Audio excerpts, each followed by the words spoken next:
I, 25 female, lived with my parents, 50 female and 55 male, because it's very close to my service and it's a costly area. It's been a week since I moved out, but I never needed to earlier and my parents didn't ask.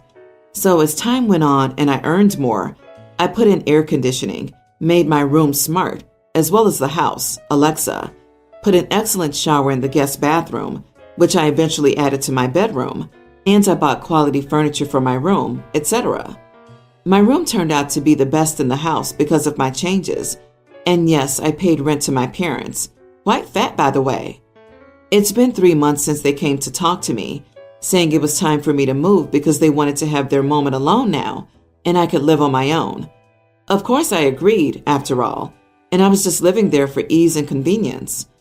I found a house and needed to make some changes, so in order to not have to buy it when I have it, I replaced all the sockets, bulbs, switches, smart, and the shower with common ones. I paid for them all, and the increase in energy I paid too. I also removed the air conditioner and paid to plug the hole it left. Also, of course, I took all the furniture in my room and Alexa scattered around the house. My parents started complaining that I shouldn't take everything out as they were in everyday use. They were planning to move into the room that was mine, and with these changes I made my room worse, and the house in general too. It's just not smart. Everything I bought was quality. I said they asked me to move and I'm taking everything I bought because I needed them and had other expenses. I made a payment on the house, and these items were all bought by me, and all the increase in energy I had was paid only by me too, and that if they wanted to buy some, I could help search online, but I would take these items. They called me selfish because I made the house worse and removed these items in everyday use as they became accustomed to the smart home. They complained even more when I didn't want to leave the 65-inch smart TV in my room as a gift for them. I didn't leave it because it's new and it was too expensive. I moved a week ago, but they're still upset. Am I the idiot? Not the idiot. The entitlement of your parents is on another level. What did they expect you to do, OP? Leave all the expensive stuff you bought while paying rent when they told you to leave their house? Your stuff, your money, your rules. Enjoy your new house. We've made enough to retire charging you rent, so get out and leave all your crap for us too. If you were in a regular non-family rental and your landlord asked you to move for some reason, you would take your items and return the property to the previous condition. So you just did the same thing in this situation. You paid rent to your parents. This makes you a tenant, and as one of those, when you move out, you take your stuff. I think your parents used you until you made the house better and then decided to throw you out. They're jerks for assuming you'd leave the stuff you bought with your own money. Common use or not, they can buy smart devices and whatnot on their own if they want them that badly. You are the idiot. The TV and furniture sound reasonable, but you should have asked your parents about the AC. Maybe they could have compensated you for leaving the old one in, or they might have wanted to buy their own unit and use the existing holes. Replacing the light bulbs with random cheaper ones might also not be optimal because they might be unnecessary expenses if your parents would want different ones anyway. Also, maybe it would have been less work to just ask your parents for compensation for everything they want to keep and buy it new. Oh man, you are horrid. Absolutely, you are the idiot. First, you were there until 25, vamping off your parents' final days for your convenience, and then removing anything you had bought, despite subsidizing an unreasonable portion of your adult life. I feel for your parents. What a shame for them. My daughter, 18, graduated high school, and I hung a photo of her graduation party on the living room wall. She wants to go to a community college and will live with me and her stepdad. My husband recently earned his master's degree, and yesterday he showed me his graduation photo that he framed and prepared to hang. I asked where we would hang it, and he said the living room. I said, great, right next to Amy's graduation photo then. He said not next to it, but instead of it. I was puzzled. I asked why, and he said he didn't feel it was right to have his graduation photo, a master's degree, be hung next to a high school graduation photo, a high school degree. He said that both photos have different weight and value and suggested I take my daughter's photo down and hang his instead. I was fuming because he refused to let her photo hang anywhere near his, and he had claimed the entire wall. I refused and said that this photo had been here for months, and my daughter deserves to have it on display for encouragement. He got upset and said that I was making it a big deal and could instead use the hallway or something, but I refused. We argued about it, and he insisted on having her graduation photo be taken down and not hung on the same wall as his, due to the difference in degree value and weight. Also, he thought a high school photo wasn't hang-on wall worthy and called me inconsiderate of his feelings. Finally, he said it was disrespectful to him and his efforts and said that choosing this hill to die on was ridiculous. Am I the idiot for choosing this hill to die on? Not the idiot. I'd hang it right over the toilet where his attitude belongs. So every time he goes, he can be reminded of how much of a pompous idiot he is. I also have a master's degree. I would never be so big-headed to do something like that. Wow, has his masculinity always been this fragile? How old is this man? And why does he think he needs to compete with a teenager? Why is he jealous? This is so strange. Is he also a teenager who excelled so much that he earned his master's at 18? Even if that was the case, he doesn't get to remove your daughter's photo to replace it with his. He sounds like a total idiot. If you get a PhD, will you hang his master's photo in the closet or the basement? Of course he'd pitch a giant fit, and rightly so. Tell your husband that since he got his big boy master's degree, it's time to grow up and recognize that other people have milestones in their lives too, and that the weight and value of such things are not for him to determine. Something that, most people who've graduated elementary school have learned.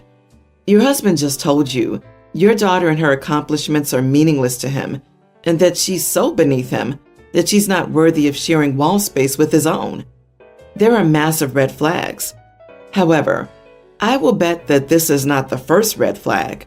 Hang up a copy of the divorce application next to his photo. My 18-year-old son, Eric, just graduated high school.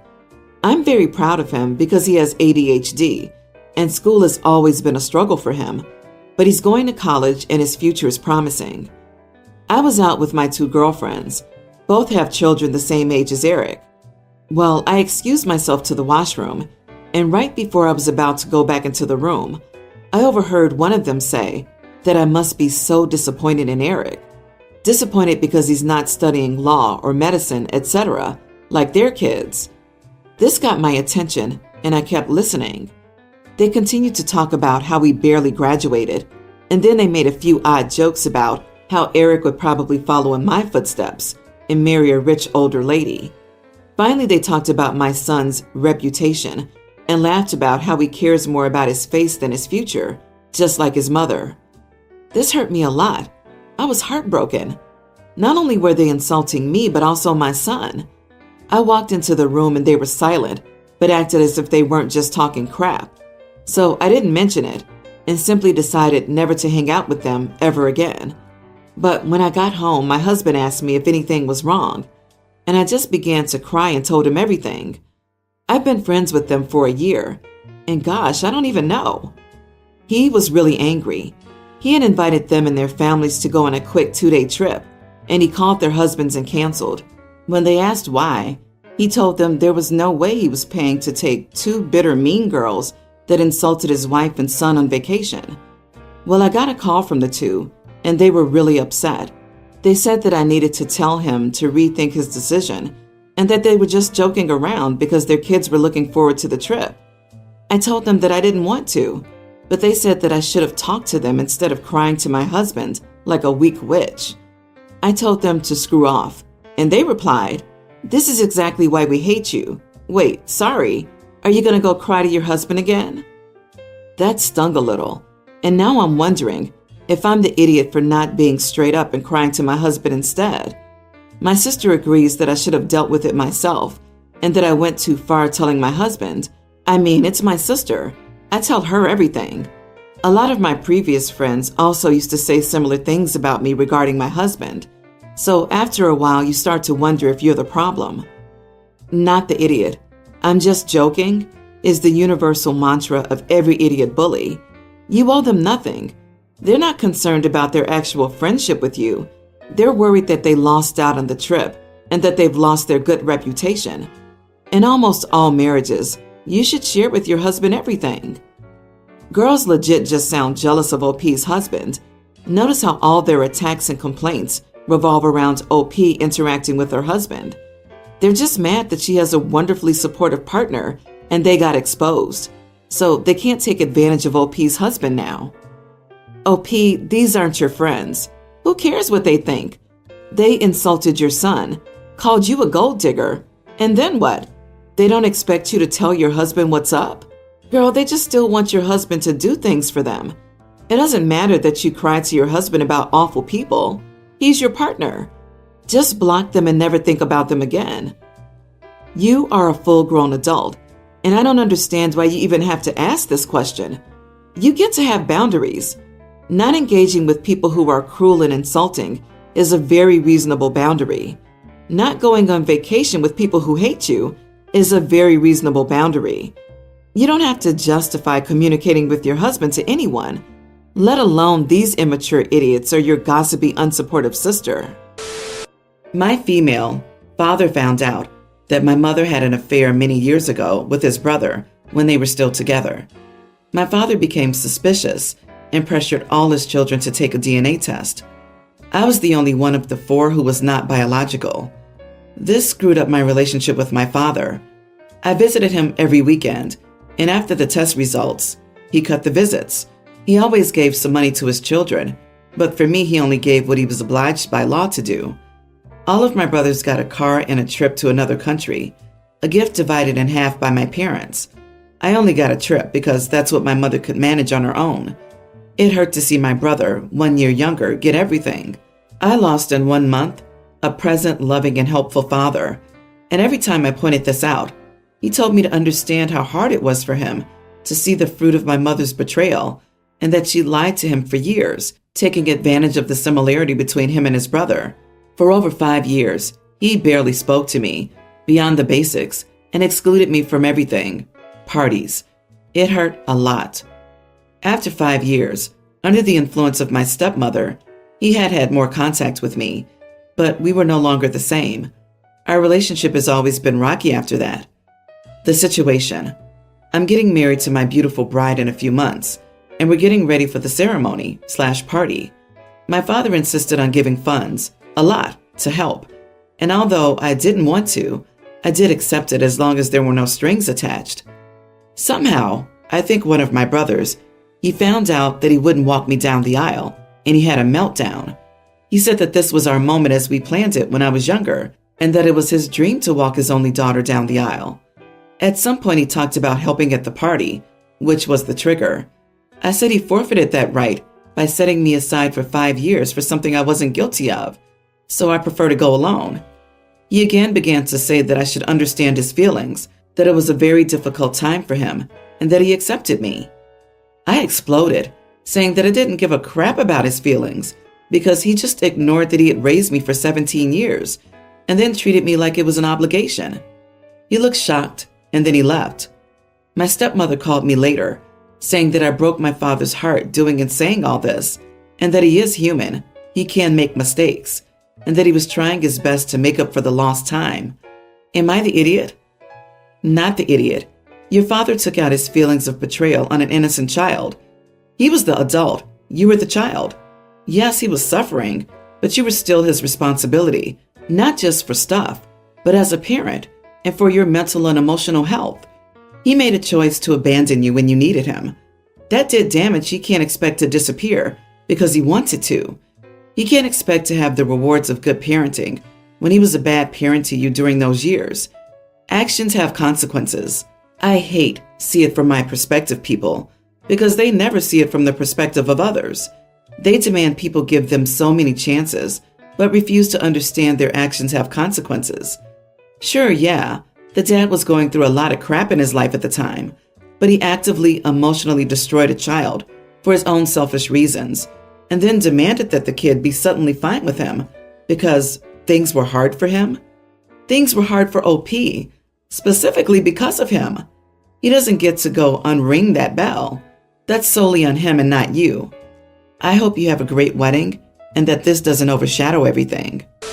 My parents are terrible at managing money. When I, 27 female, was little, my father gambled away all the savings, about $100,000 in risky penny stocks, which got wiped out in 2008, and we were forced to move into a single bedroom in a house for the three of us. Then my mom fell for an MLM, and you can imagine what happened. They lost the down payment to the house they were saving for. I begged them not to sign up for it since I saw it was a scam and showed them evidence it was, and they just laughed at me and ignored me. They lost about $28,000 from that. Then recently, they fell for a college sign-up scam and lost $32,000. They weren't signing up for college.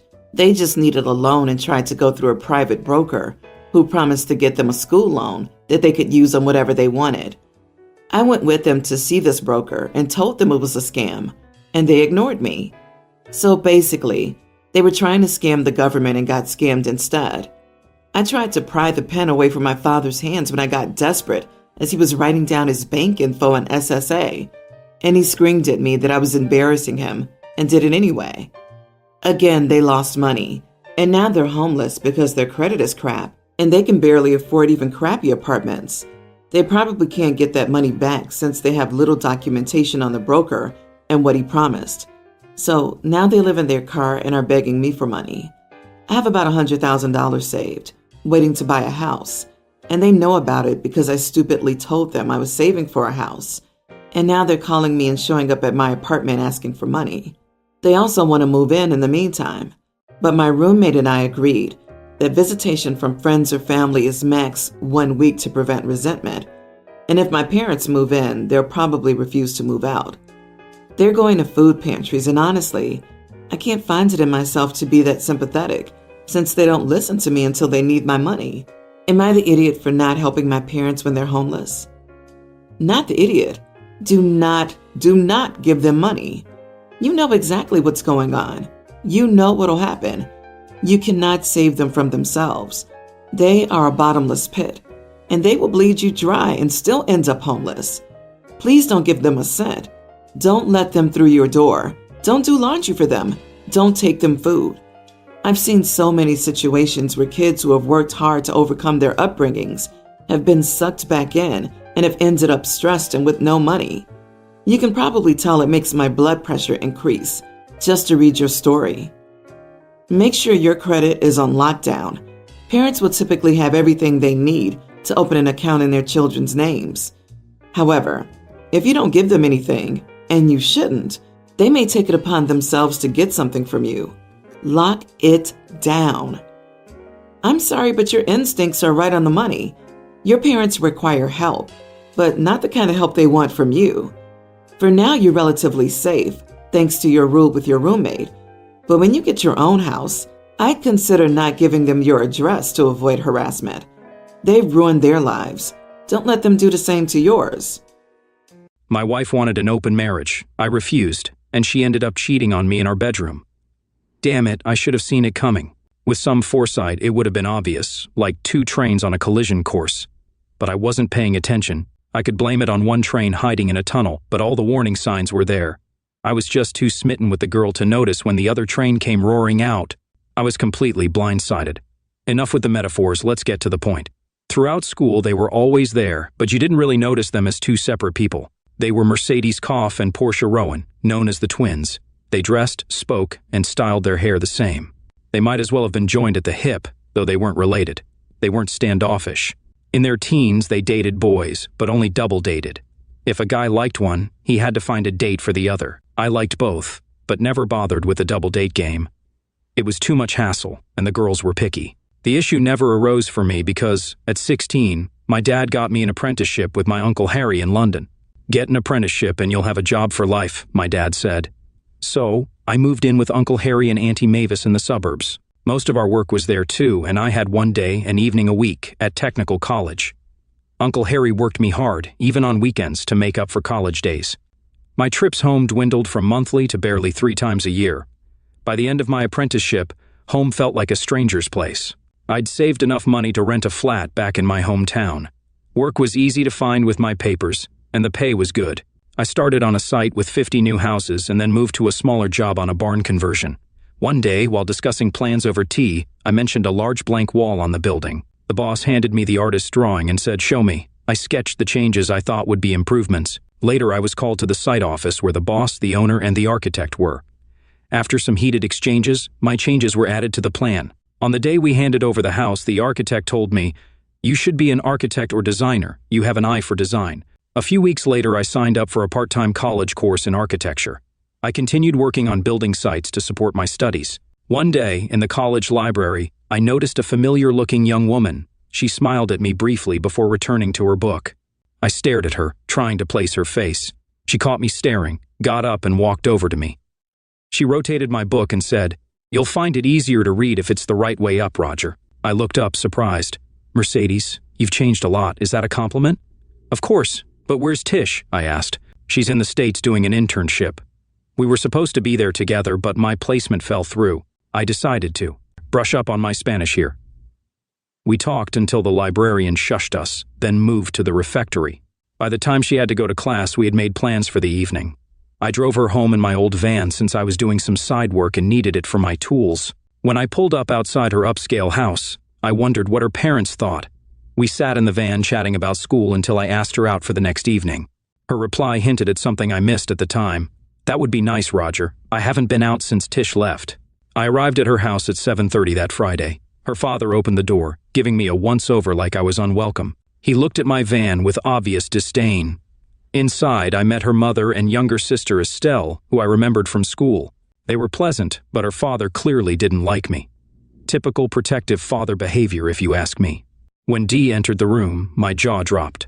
I'd known her since she was a kid, and while I'd noticed her pleasant face and nice figure the day before, I was unprepared for the stunning woman who walked in that evening. It was like poetry in motion. I was speechless. That evening, we went to a local pub with live music and a dance floor. Although we danced a few times, we spent most of the night talking. I can't remember what we discussed, but we always seemed to agree on almost everything, except for Portia. I had no interest in her, but pretended to for Dee's sake, as she clearly missed her lifelong companion. Our first date led to a second and third, and by the end of the month, Mercedes and I were inseparable. When not at college or working, we were together. Dee would wait by my van after evening classes and meet me for lunch. I was smitten with her, and she seemed to feel the same. Dee joined me in bed after 3 months together. She couldn't use the pill, so we used other protection, which sometimes spoiled the mood. Despite this, we found other ways to satisfy each other. Dee corresponded with Tish regularly, but I didn't realize how it affected our relationship. Dee's physical preferences changed over time.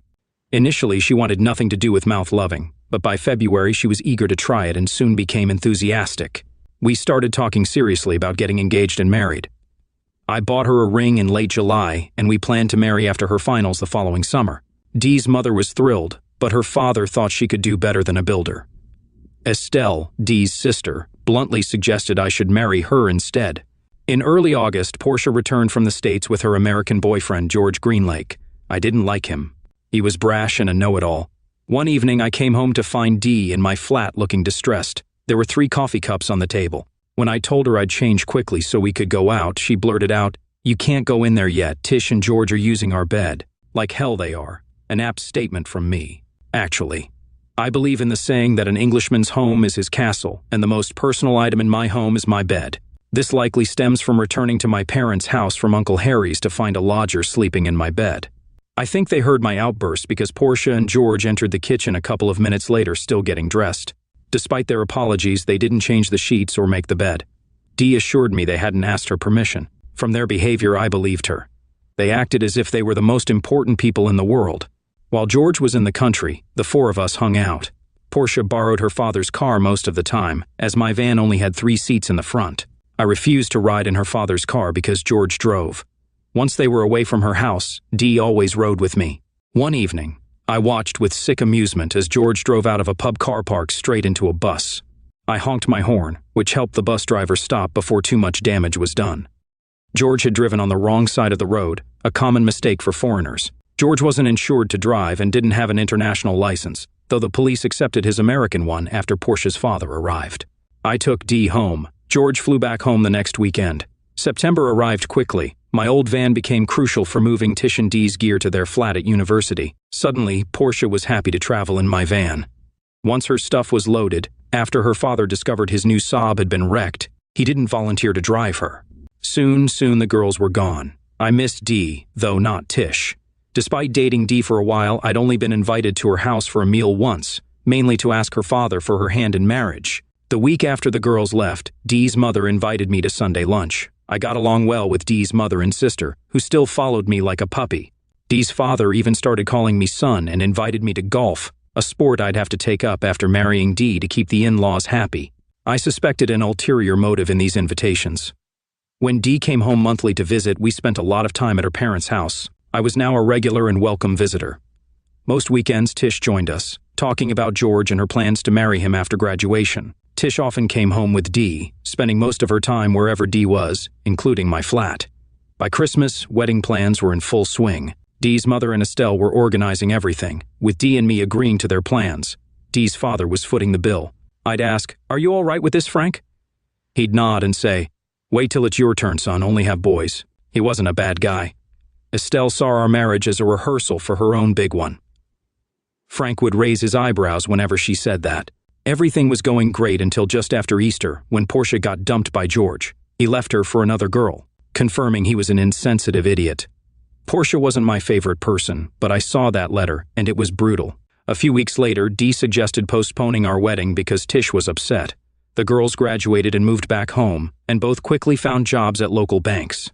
I continued juggling college and work, often working alone or with a few employees. Initially, I saw Dee almost daily, but she started going out with Tish more often. Eventually, 3 nights a week, Dee stopped meeting me after my night classes. We postponed our wedding to after Christmas, then to Easter. I was patient, but it seemed we had to wait until Tish found a new boyfriend before Dee would marry me. In early December, I went to pick Dee up around 7:30, but she and Tish weren't home and hadn't called. I found her car at a pub on the outskirts of town. Inside, Dee and Tish were with some guy, engrossed in his nonsense. I sat across the room and watched them eat and chat, noting Dee was drinking non-alcoholic drinks. When they left around 9, Dee spotted my van. She came back inside looking for me. "Roger, how long have you been here?" she asked. "Since about 8. My fiancé stood me up, so I had a quiet drink," I said. "Why didn't you join us?" she asked. "You didn't want me along, did you? If you had, you would have called. Was it a fancy menage a trois or something?" I replied. "How can you say that? Rodney invited Tish and she didn't want to go alone," Dee said defensively. "Why no call to me or your mother?" I demanded. "I forgot," she said. "Well, I forgot to tell you I was here. Now drive your friends home and drop the idiot off first." "I don't trust him," I instructed. "Who are you calling an idiot?" he demanded. You slimy git," I retorted. He bragged all night about being tough, but when we took it outside, he ran away after trying to slam the door in my face. "Did you have to do that?" "Tish liked him," Dee demanded. "I didn't do anything. He talked himself into a corner in a fight, then ran. I just went out for a drink after getting stood up. Good night," I said. I returned to the bar to finish my drink. Dee came back inside for a minute to whisper with Tish, then they left. The next evening, I didn't pick Dee up as usual. She let herself into my flat around. "Why didn't you pick me up? We were supposed to see that film," she asked. "Oh, I forgot," I replied. "Don't talk rubbish. This is about last night, isn't it?" she accused. "It's about us and your friendship with Tish," I clarified. "What does Tish have to do with it?" she asked, confused. "Everything. If she weren't around, we'd be married by now, but you've postponed our wedding because Tish hasn't found someone. I'm not waiting anymore. The wedding is in February, or it's off, and you'll see Tish only 2 nights a week. The evenings I'm at college," I stated firmly. "You can't make demands like that," she protested. "I can. I'm supposed to be the guy you want to marry, but you worry more about Tish. Think about what you really want, and tell me tomorrow night. If you're not here by 9, it's over. You can keep or sell the ring," I concluded. Dee tried to change my mind, but I was done waiting. When I got home from work, Dee's house was calling nonstop. I ignored it. At 9, I left and went to a friend's flat to watch mine. Dee arrived with Tish and the guy from the pub. She searched my flat, found it empty, and then they all left. Dee returned alone later. My friend suggested I talk to Dee, but I felt she had made her choice. Around midnight, Dee came back with Tish. Neither of them left by morning, and I couldn't leave my friend's flat without being seen. I wanted them to wonder where I was. They were likely waiting me out, knowing I'd need my van. I called a guy who worked for me and had him drive my van to the site. The girls chased the van, thinking I was driving. Then I got into my car, which Dee didn't know about. I drove to a house I'd bought for our married life, still under construction. Every time the wedding date was pushed back, the work on the house was delayed. I stayed at the house overnight. The next day was a college day, and I couldn't miss it. Despite the progress on my building projects and the good income, I still aimed to become an architect. Having the car that Dee didn't know about saved me that day. I saw both girls at college but avoided them. If Dee had been alone, I might have spoken to her, but Portia's presence deterred me. That evening, I called the flat. Brian had told me that Portia had left Dee alone. "Roger, where are you?" Dee asked. "That's none of your business," I replied. "Roger, I'm sorry, but I couldn't let Portia go to that concert alone." But she wasn't alone. She had that guy with her. Or was he with you? "He's Tish's boyfriend, you know that. I'm your girl. You were not anymore." "Did you tell your mother to confirm the February wedding date?" "No, I didn't. You were acting so strange." "You're the one acting strange. Last night was your chance to choose between Portia and me. You chose her. It's over. The engagement and wedding are off. Goodbye, and please leave the flat tidy. I don't live there anymore, as you've probably noticed." "Where are you living, Roger?" "In the house I bought for our wedding. But you chose not to live here with me. Goodbye, Dee." I hung up. The next evening, Dee's parents visited me. They knew about the house since I discussed almost everything with them. Although my relationship with Dee's father was always tenuous, they kept my secrets about the car and house. They understood my position and hoped Dee's affection for me would separate her from Portia. That didn't happen. It was a sad parting, and they wished me well. They never told Dee about the house or their visit. They believed Dee would always be under Portia's influence. Dee tried to talk to me over the next few months, but was always with Portia. I refused to speak to her in Portia's presence. Dee still told people we were engaged, which caused problems. I was trying to move on and started dating other girls, though not very successfully. One girl who wanted a serious relationship overheard Dee claiming we were still engaged. This led to a confrontation. After that, I never heard any more claims from Dee about our engagement. Time passed, and at the end of that college year, I abandoned my dream of becoming an architect. Officially, it was because my building business had taken off, which was true. I had built a reputation for quality work. However, the real reason was that Dee had enrolled in a design course. I needed seeing her name on the list made me decide not to register. Instead, I focused on my growing business and quickly became one of the most respected small builders in town. I didn't see much of Dee or Portia. Estelle visited occasionally, hinting she could replace Dee in my life. While I liked her, I knew it wouldn't work because I'd always be running into Dee. Nearly 2 years after breaking up with Dee, I reconnected with Shirley, an old school friend. Shirley was fun to be around, and we quickly fell in love. 8 months later, we married in a small ceremony. Soon after, Shirley was diagnosed with cancer. It went into remission after chemotherapy, but we always feared its return. Over the next 5 years, I focused on Shirley and my business. Despite her illness, Shirley gave me 2 wonderful daughters. In our 5th year, Shirley's cancer returned aggressively, and chemo was ineffective. She chose to stop treatment and spent 3 more years with us before passing away. Our daughters, 6 and 7, supported me through the funeral and wake. Shirley had prepared them well. My company had done renovation work for Shirley's church, including rebuilding a wall and reserving a grave plot near the church's main door for her. Although not religious, I wanted Shirley's grave to be in a lively spot. One day, I'll join her there. At the house after the funeral, I was surprised to see Dee's father, Frank and Estelle. They offered their condolences and explained that Dee's mother was ill in the hospital, which is why she couldn't attend. A few days later, I visited her in the same ward Shirley had been in. Although she was recovering, I never learned what her illness was. Catherine, as she insisted I call her, asked me to bring my daughters to see her when she got home. Apparently, she had spoken with Shirley often during her last days. Catherine told me that Dee was no longer living at home, so there was no risk of running into her. 3 weeks later, I took my daughters to meet Catherine and Frank, who became like grandparents to them. Estelle frequently visited, and my neighbors thought we were involved until her boyfriend Russell started coming over too. He was eager to marry Estelle, but she kept him waiting, similar to how Dee had treated me. Estelle and Russell helped a lot with the girls, making me reconsider hiring a nanny. One day, Russell expressed frustration about Estelle not committing to marriage. I advised Estelle to seize the opportunity with Russell, unlike what had happened with Dee and me. Her cryptic response was, "You really don't know, do you?" Eventually, Estelle agreed to marry Russell and asked me to be the best man. I agreed, knowing Dee would be at the wedding but not wanting to stress Estelle. On a sunny June day, I stood with Russell at the altar while my daughters were bridesmaids. During the service, there was a commotion as Portia and George arrived late, causing Estelle to mutter crap, which the congregation heard due to her microphone. The service continued smoothly. Afterward, as we exited the church, Catherine turned to me and said, "We never thought they'd have the cheek to turn up. We thought we were safe sending them an invite since they live in America." As we approached the back of the church, I saw Dee sitting with a couple of other women. She looked unhappy, and her presence surprised Catherine, causing her to falter briefly before continuing with a smile and nod to Dee, and I avoided eye contact. It was clear something had happened within the family that I wasn't aware of. Outside, during the obligatory photo session, I noticed Dee wasn't in the lineup. Estelle tried to motion her over, but Dee didn't move. Estelle then gestured to me.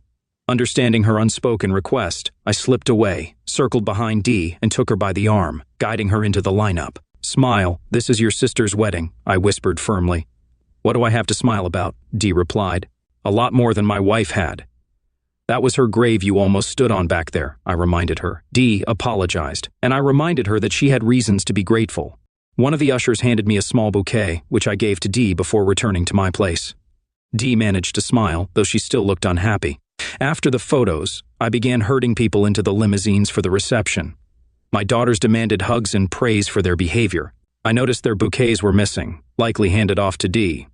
She had disappeared back into the crowd, which was a relief.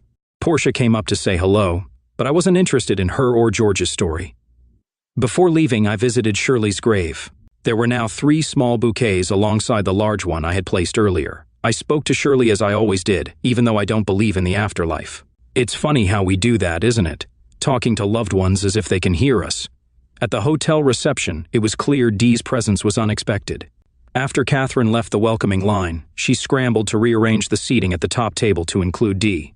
I helped but didn't ask about the family situation. After the meal and speeches, I thought I could relax. Being a best man involves more than you think, and I wasn't prepared for Russell's speech. He announced Estelle had a crush on me for years, and thanked me for convincing her to marry him instead. In my speech, I mentioned knowing Russell for only a few months, but assured everyone, based on my daughter's approval, that he was a good match for Estelle. Once the speeches were over, the dancing began. Estelle and Russell started, followed by the parents, then me with the bridesmaids. Moran and I danced with my daughters, making it a fun foursome. Estelle and Russell joined us, creating a unique waltz. Dee sat with her friends away from the family table. Later, Estelle asked me to dance, and I took the chance to inquire about Dee. "Not now, Roger. Meet me in reception in 10 minutes, and I'll explain. Someone might overhear us here." After our dance, I saw Estelle speak with Russell, who nodded. She then headed to the ladies' room, which had another door to the foyer, so I met her there. We sat in a corner, and she began to explain. "When you and Dee broke up, Mom and Dad were furious with her. They were always worried about her relationship with Portia, not because they thought it was physical, but because of Portia's influence. They were thrilled when you came along, but Frank wasn't too keen on me. Dad actually thought you were amazing, but played the proud father role. He didn't want to scare you off by being too enthusiastic. He's the one who always praised your building skills. When Dee started postponing the wedding, we all warned her she'd lose you. When you called it off, it was because of Dee and Portia. Portia kept telling Dee she could do better and to make you wait. Dee couldn't see how Portia was using her. Why did you invite Portia to your wedding?" "We had to. Her father is a business partner of Dad's. We didn't think they'd actually show up." "What happened with Dee and the family?" "A year after you broke up with Dee, George asked Portia to marry him, and they moved to the States. Dee was dumped and realized how Portia used her. She lost the only man she loved for a friend who left her. Dee had a breakdown after that. She believed you'd come back to her, but your marriage to Shirley shattered that. She blamed the family and had to go to a clinic afterward. She moved to London, feeling too guilty to face us and not wanting to run into you and Shirley. We cut you off to avoid slipping up and saying something too. We rarely saw her. When Mom met Shirley in the hospital, they talked a lot. Shirley asked Mom to look after you and the girls," Estelle explained. "Why was your mom so surprised to see Dee today?" I asked. "Dee came down for my bachelorette party and looked better than she had in years. We were getting along until someone mentioned you were the best man. Dee said she couldn't attend if you were here, so we assumed she wasn't coming." "Mom rearranged the seating to cover for her absence," Estelle replied. "But you only had to say, and I would have stepped aside," I said. "We know, Roger. You're a wonderful person, but we couldn't disappoint the girls. They were so excited to be my bridesmaids. Weren't they amazing?" Estelle asked. "Yes, I was very proud of them. Their mother would have been proud too," I said. "I'm sure she would have. I wish I could have known her. From what Mom says, she was a brave woman and lucky to have you, Estelle said warmly. Anyway, the girls must have convinced Dee. They worked on her all yesterday. Now I need a favor. You can say no, Estelle said hesitantly. On your wedding day, I couldn't refuse you anything. What's the favor? I asked. I want you to dance with Dee. Russell has danced with her, but she won't join the family table, partly because you and the girls are there. She won't refuse you. Thanks for getting her in the photos, by the way, Estelle requested. I'll do anything for you, but what if Dee won't dance or makes a scene? I asked, concerned. Russell and I have a plan. He'll ask Dee to dance when we go back in, and you'll dance with me. We'll accidentally bump into each other and switch partners. Dee won't refuse once you're dancing with her. After the song, bring her to the family table. I'm sure she won't leave once she's there, Estelle explained. Are you sure this is a good idea, Estelle? I asked, uncertain. Honestly, I don't know, but Dee needs to see that we don't hold a grudge, and hopefully you don't either. Things were going well at my hen party until you were mentioned. I'm hoping your presence will help, Estelle admitted. All right, let's do it. Lead the way, I agreed. Oh, Roger, don't be like that, Estelle said with a laugh. I'm just teasing you, I responded with a smile. By the way, Mom's coming to see you tomorrow morning. She has something for you. You'll be in, right? Estelle asked. Yes, the girls are so excited they'll probably be up all night, I assured her. Estelle took my arm and we headed back into the hall. The band started playing a waltz and we joined the dancers. I saw Russell guiding Dee toward us. The slight bump and quick partner switch caught Dee off guard. She stiffened when she realized she was dancing with me. Come on, Dee, relax, I urged gently. She did relax, almost too much, leaning heavily against me. As the waltz ended, I half-carried her to a chair by her mother. Frank sat on her other side while I joined my daughters. The band was loud, so I couldn't hear their conversation, but it was good to see Dee talking to her parents. Around 11, I decided to take my girls home. It was past their bedtime, and they'd had a long day. Estelle and her mother kissed us goodnight, and my girls, though they kissed Dee too, didn't seem to recognize her. The next morning, we woke up late. The girls were up before me, eager to swim. They wouldn't go into the pool without an adult, a rule Shirley had instilled. Just before noon, Catherine and Frank arrived. We greeted them, and it was clear my girls had bonded with them. My parents favored my brother's kids, and Shirley's parents lived far away, so the girls hadn't bonded with them as much. After everyone settled with cold drinks, Catherine asked to speak privately. Frank stayed with the girls. I led Catherine to the lounge where we could still see the kids and Frank playing. Catherine handed me an envelope from her bag. Shirley asked me to give this to you 6 months after anyway. She wrote some herself and dictated the rest to me when she got too weak. I took the envelope and began to open it. I'll go outside while you read it. If you need to talk, I'm here. I unfolded the letter, written partly in Shirley's deteriorating handwriting and partly in Catherine's neat script. Hey, lover boy, the letter began. How are you and our girls getting along without me? By the time you read this, I'll have been gone for 6 months. I asked Kathy to hold on to it for that long before giving it to you. This is very hard for me to write. I'm not sure what I want to say or how to say it. Please forgive me if it doesn't come out right. Roger, I feel guilty, not just for leaving you, but also for marrying you in the first place and bringing all my problems into your life. We'd only been dating a couple of weeks when the doctor gave me the news. It took me some time to decide whether to tell you or not. I was scared you'd stay with me out of a twisted sense of duty. You know you're that kind of man, but I must tell you, I loved you, and I know you loved me for who I was. When you encouraged me to have the girls, even though you knew you'd likely raise them alone, I knew it wasn't pity but real love. I'm sorry I can never repay you for all the love you've shown me. Roger, I have loved you more than any man I've ever known. I know you don't believe in an afterlife, but I hope one day you'll be proven wrong and we'll meet again there. That's the worst part over with. Now, I need you to think about the rest of your life and our girls' lives. I have a big favor to ask. Please find another mother for our girls. They will need a mother as they grow older, and you will need a companion. Having met Catherine, I think I know the best candidate, and I think you know too. Catherine has told me a lot about Mercedes and you and what happened between you two. From what Sia's told me, I'm sure Mercedes did, and still does, love you. She was under that horrible girl's influence. I know it's not nice to say, but that worked out in my favor, even though I know it upset you at the time. They say the Lord moves in mysterious ways. Please consider finding Mercedes again. Show her the compassion and love you've shown me in the last few years. Hopefully she will love you and my girls as much as I do. Roger, I know she loves you. At this point, the letter changed to Catherine's handwriting. Catherine and Frank have become good friends of mine since I've been in the hospital this time. I've also gotten to know Estelle, who visited me the other day. Estelle loves you too. God, you are a lucky man. All these people whose lives you've touched love you. Kathy assures me she will keep a friendly eye on you and our girls. You know they don't have any grandchildren yet, and they assure me they will treat our girls as if they are their own. Please let them do that no matter what happens. Kathy has been a good friend to me during these long, lonely nights. Anyway, if all goes well and you do as I hope, Catherine and Frank will be the girls' real grandparents. I can't think of anything else to say.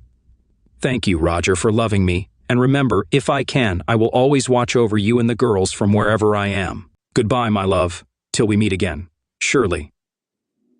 The signature, with 8 crosses under it, one for each year we were together, was in Shirley's shaky hand. I sat and cried for I don't know how long before Catherine came back into the lounge with a cup of tea for me. I can only assume she'd been watching me read the letter through the lounge window. I suddenly realized I couldn't hear the girls playing in the garden anymore. I must have looked around in panic. It's all right, Frank took them out for ice cream. It's warm enough for swimsuits today, Catherine said reassuringly. Thanks, Catherine. You know what's in this letter, don't you? I asked. Yes, but you don't have to follow Shirley's suggestions about Mercedes. The letter is private and I'll keep it confidential, Catherine replied. Thank you, Kathy. What do you think of Shirley's ideas? I inquired. I won't advise you, Roger. I'm Mercedes' mother, so I'm biased. It's your decision, but you should get to know Mercedes again before deciding, Catherine responded cautiously. Dee might not want to marry me anymore. It's been years, I said, expressing my concern. I'm trying not to influence you, but Dee said yesterday how lovely your girls are and wished they were hers, implying she regrets not marrying you, Catherine shared. I understand. I still have strong feelings for Dee. Leaving her was the hardest thing I've ever done. I had to force myself to be angry with her. I'm not sure I can let go of those feelings, I confessed. Are you going to try? Catherine asked softly. Of course, it was Shirley's last request, but I need to know Dee socially again and see how the girls get along with her before considering a relationship, I explained. You're right, the children must come first, Catherine agreed. Yes, we need to see if they connect with Dee naturally, I said, emphasizing the importance of the children's feelings. Exactly, we can't let them feel someone is replacing Shirley. It would be a disaster. I don't want to hurt Dee again if the children aren't happy. I couldn't do that to her, Catherine added thoughtfully. Catherine kissed my forehead. Shirley knew you well. She always said you were the most thoughtful person she knew, she said with affection. I blushed. How are we going to get the girls together with Dee? I asked, trying to change the subject. They mentioned missing your old pool parties. Why not have one in a couple of weeks? Dee is coming down for a family get-together after Estelle and Russell return from their honeymoon. It's meant to rebuild family connections. If you host a pool party, Frank and I can help with the cooking. Dee would come without knowing and might stay even if she's embarrassed. You'd be busy with guests, and Estelle and Russell could entertain the kids. We'll see how Dee interacts with them, Catherine suggested. Sounds good. The girls have mentioned pool parties, but without Shirley, it feels different. She was the heart of every party, I admitted. Shirley would love the idea. Remember, she wanted you to find another mother for the girls, Catherine reminded me. 2 weeks later, I woke up to hear my daughters talking to someone downstairs. Dragging myself out of bed, I found Estelle and Russell unloading a car full of goodies. It was then I realized how much effort Shirley had put into these pool dues, as she called them. They had brought many things I had overlooked, things I'd never had to think about before. Estelle later told me that Catherine had been given a list of forgotten items by my girls when she called the previous evening. I wondered why the girls hadn't pointed out my oversights. When I asked, they said, I would be too busy. The lawns need to be mown before any guests arrive. Do as you're told, Roger, and don't ask questions. I thought I told you Shirley had trained them, and me well. Just after lunch, some guys who worked for me started to arrive with their wives and girlfriends, as did some neighbors with their children. Catherine and Frank arrived around 1:30 with a very quiet Dee in tow. She seemed embarrassed to see me at first, but soon was playing with Estelle and the kids in the pool. I think she was wearing one of Estelle's swimsuits. It looked familiar. I spent most of the day mingling, often with Russell as company. I think I heard almost every detail of their honeymoon, except for the private stuff. I speculate they didn't get out of bed for the first 2 days because Russell didn't mention those. It's funny how sometimes what people don't say is the most telling. Around in the evening, I thought it was time for the kids to go to bed. Russell nudged me as Dee went up with Estelle to settle them down. Half an hour later, when the 2 sisters came back down, I went up to kiss my girls goodnight. Is that really her, Daddy? My oldest asked as soon as I got to their bedroom. Who are you talking about? I asked. Is she going to be our new mother? The younger one explained.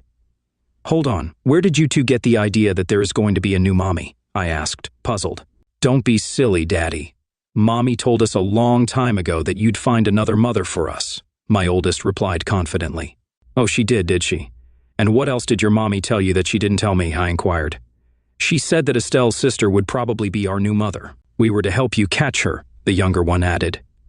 Catch her? What did she mean by that? I asked, intrigued. Mommy said Dee got away the first time, and if you got friendly with her again, we should help you catch her, my oldest explained. Oh God, Shirley, you've really set me up, haven't you? I muttered to myself.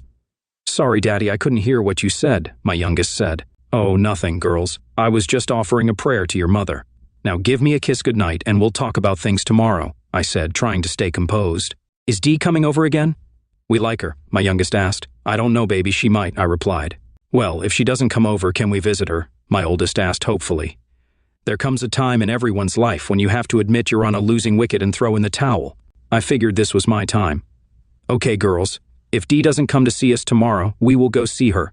Now, will you both please go to sleep? I said, giving in. Good night, Daddy, they said in unison. I'm damn sure I heard them giggle as I left the room. When I got to the stairs, I sat down on the top step. I could hear the party going on outside and someone doing something in the kitchen. For a little while, I needed some time alone to think about what my girls had said. Bugger, don't talk rubbish, you bleeding idiot. You've got to think about everything. Since Shirley passed on, you've been drifting along without much thought about anything. A little voice in my head seemed to say. It was obvious my girls liked Dee from the moment they saw her. I remembered how they looked at her at Estelle's wedding. The question was, did I still like Dee? What a stupid question to ask myself. Like her, I loved her. Well, I did once, didn't I? Although I pushed Dee away because I didn't want to share her affections with Tish. Well, Tish isn't in the equation anymore, but my girls are. Yeah, I think I could see myself sharing my girls with Dee. Hey, how did that question get turned around? And if I think back, what was it Shirley had said to me more than once? Half of you is enough for me, Roger. What did Shirley mean by that? Had I never given Shirley all my love? Did she know there was a place in my heart for Dee? Damn, that woman could read me like a book. Bugger, why does life have to be so complicated? Wouldn't it be nice to be one of those people who see everything in black and white? I have so many different thoughts at once. Right, Roger, let's think this out logically. Do you love Dee? Yes, I'm sure I do. Do the girls love Dee? They've just met her, but they certainly seem to like her. There isn't much to dislike about Dee, but they can't love her yet. They have only just met her, but they do seem prepared to accept Dee as a surrogate mother without question. Now, does Dee like the girls? From what I saw by the pool, she's really taken with them. No, I don't think that was an act. Dee's mind doesn't work that way. No, Dee was having a great time with my girls. I could see them bonding quickly. Now, the big one, does Dee still love you? Well, there's only one way. To find out, you silly sod, go and ask her. Back outside, most of the remaining guests were sitting in a big circle on the patio by the pool. Russell was making sure everyone's drinks were topped off while Frank was still scrubbing down the barbecue. I think Frank was a more conscientious cook than I ever was. As I approached the circle of chairs, Catherine got up and came towards me. Mercedes, Estelle, and Estelle are in the kitchen doing some of the washing up. This might be a good time for you to talk to Mercedes alone while she's busy at the sink. Don't worry, Estelle will make herself scarce when you get in there, Catherine suggested. Between you and my two girls, you're planning to get Dee and me married off pretty quickly, aren't you? I asked with a hint of amusement.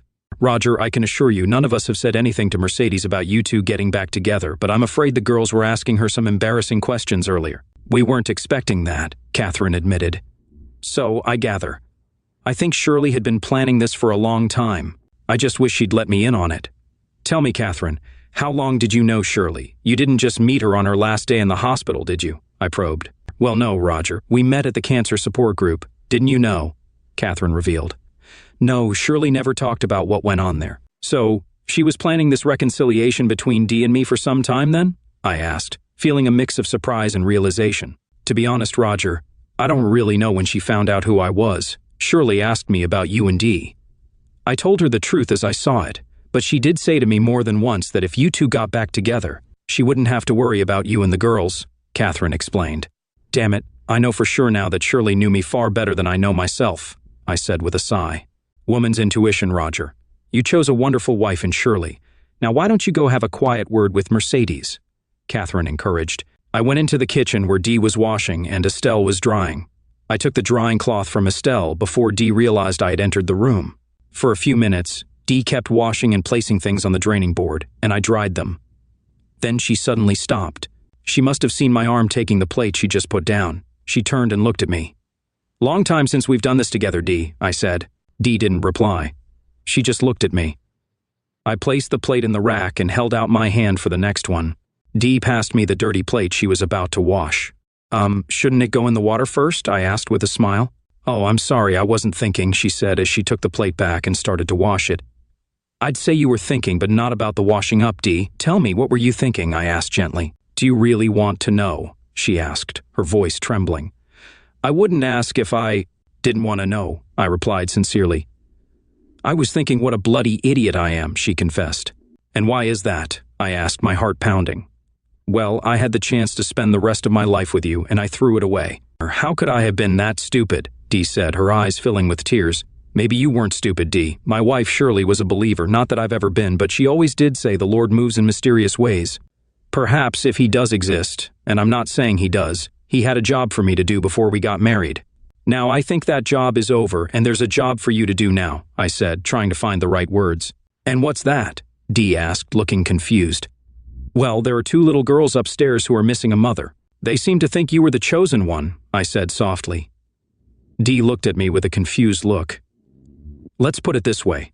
They had some nice new dresses they wore as Estelle's bridesmaids, and now they want to wear more as your bridesmaids," I explained. "Roger, are you asking me to marry you?" Dee asked, stunned. "Well, no, I don't have to ask you that question. I asked you that question years ago. I'm still waiting for you to name the bloody day," I said, trying to lighten the mood. Wrong thing to say. 2 plates got broken. The one Dee was washing when she dropped it as she almost fainted, and the one I dropped as I went to catch Dee before she fell. The sound of the plates breaking brought Catherine and Estelle into the kitchen from the hall, followed by 2 little girls who should have been in bed. I had a nasty suspicion they were all eavesdropping out there, and Frank came running in the back door from the garden. The scene they walked into was me holding Dee in my arms. Catherine and Estelle started crying. My girls, who had big grins on their faces, couldn't understand why they were doing that, nor could they understand why their daddy and Dee had started crying either. "I thought you 2 were in bed asleep," I managed to say to them once I got my emotions under control. "Come on, I'll take you back up," I offered. "No, Roger, I'll do it. I've got to get used to looking after them," Dee said as she extracted herself from my embrace. "Come on, girls, we've got lots to talk about," she added, taking their hands. Catherine worked miracles, and a month later it was our wedding day. Russell and I got to the church early, and I asked him to wait while I had a word with Shirley. I walked over to her grave alone. "Well, girl, you set me up good and proper, didn't you? Now this was your idea, so I don't want you getting upset with me over it. I think you're right, though. Dee will make a great mother for the girls." "Look, Shirley, you do realize what you've done here?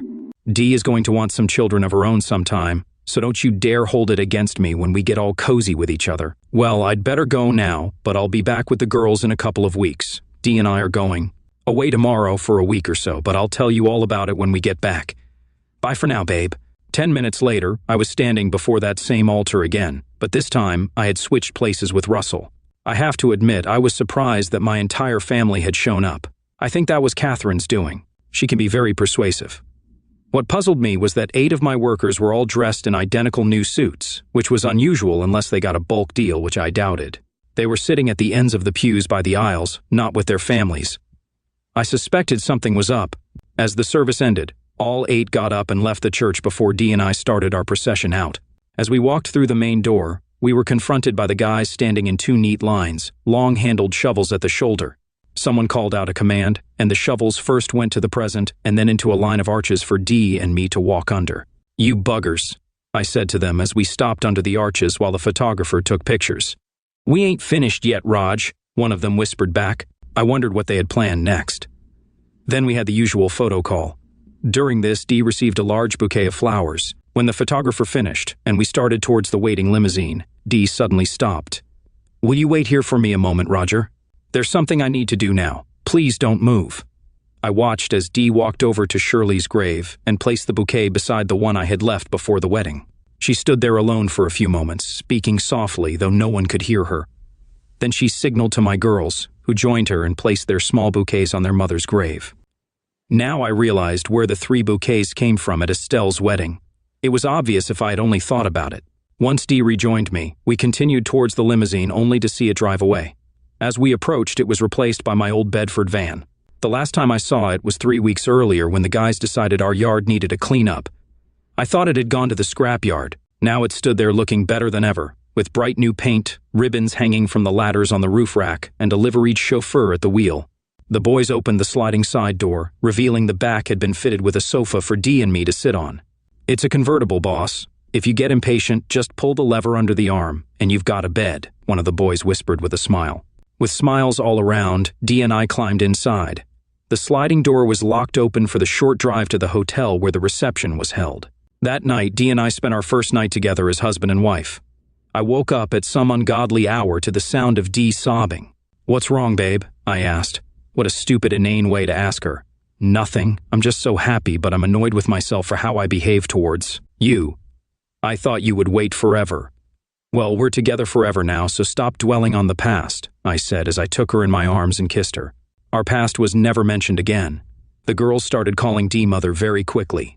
They only ever called Dee mother and never mommy, which they reserved for Shirley. Whose idea that was, I don't know. But Dee often asked the girls how mummy would do something and then followed suit. Several years passed before that train whistle sounded again. We were all watching a video one evening when the telephone rang. Our eldest answered it. While I paused the video, "Who's calling?" I heard my daughter ask. "Mother, it's for you. Someone called poor Tisha." Dee took the phone from my daughter, pressed the speakerphone button, and set the handset down. "Hi, Tish. How are you keeping?" "Oh, Dee, it's wonderful to hear your voice. I'm in a real state. I caught George running around on me, so I'm getting divorced. I really need to meet up with you for a chat. We could get together like old times." "Well, yes, I suppose I could meet you for lunch." "Hold on a moment while I check my diary," Dee said as she picked up her handbag. I couldn't believe what I was hearing.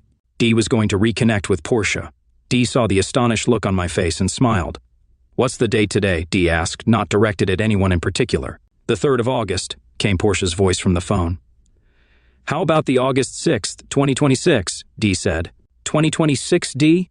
That's 20 years away, you must be joking," Portia replied. "No, Tish, I'm quite serious. All our 3 children should be out of the house by then, so I should have time for lunch with you." 3 children. I thought Roger only had 2. No, actually, Roger and I have 2 and a bit at the moment.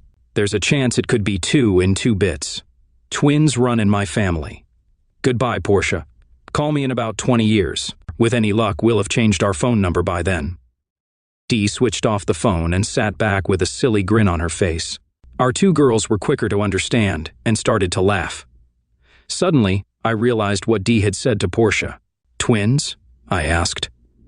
"Well, that's what the doctor thinks, but it's a little early to be sure yet," Dee replied. "I was hoping to know for sure before I told you and the girls. My wife's cheating was exposed after her girl trip, and karma delivered justice before I could.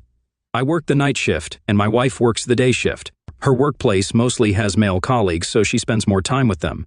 However, there are also women in auxiliary roles, like in the office or the spare parts department. We've been together since we were 17, and now we're in our 40 with children. I won't go into the details of our family life. It's worth noting that she recently started working in this field, so workplace relationships have become a new thing. She's been spending more time with her female colleagues after work, not just occasionally. She finishes work around 5:00 but comes home at 7 or 8. A couple of times, she even stayed overnight at their place after drinking, which surprises me because she's usually responsible and doesn't drink in public places. But for now, I'm not too worried. I was at home last night, not working, and went to bed at my usual time at 3 a.m. Her phone screen's glow woke me up.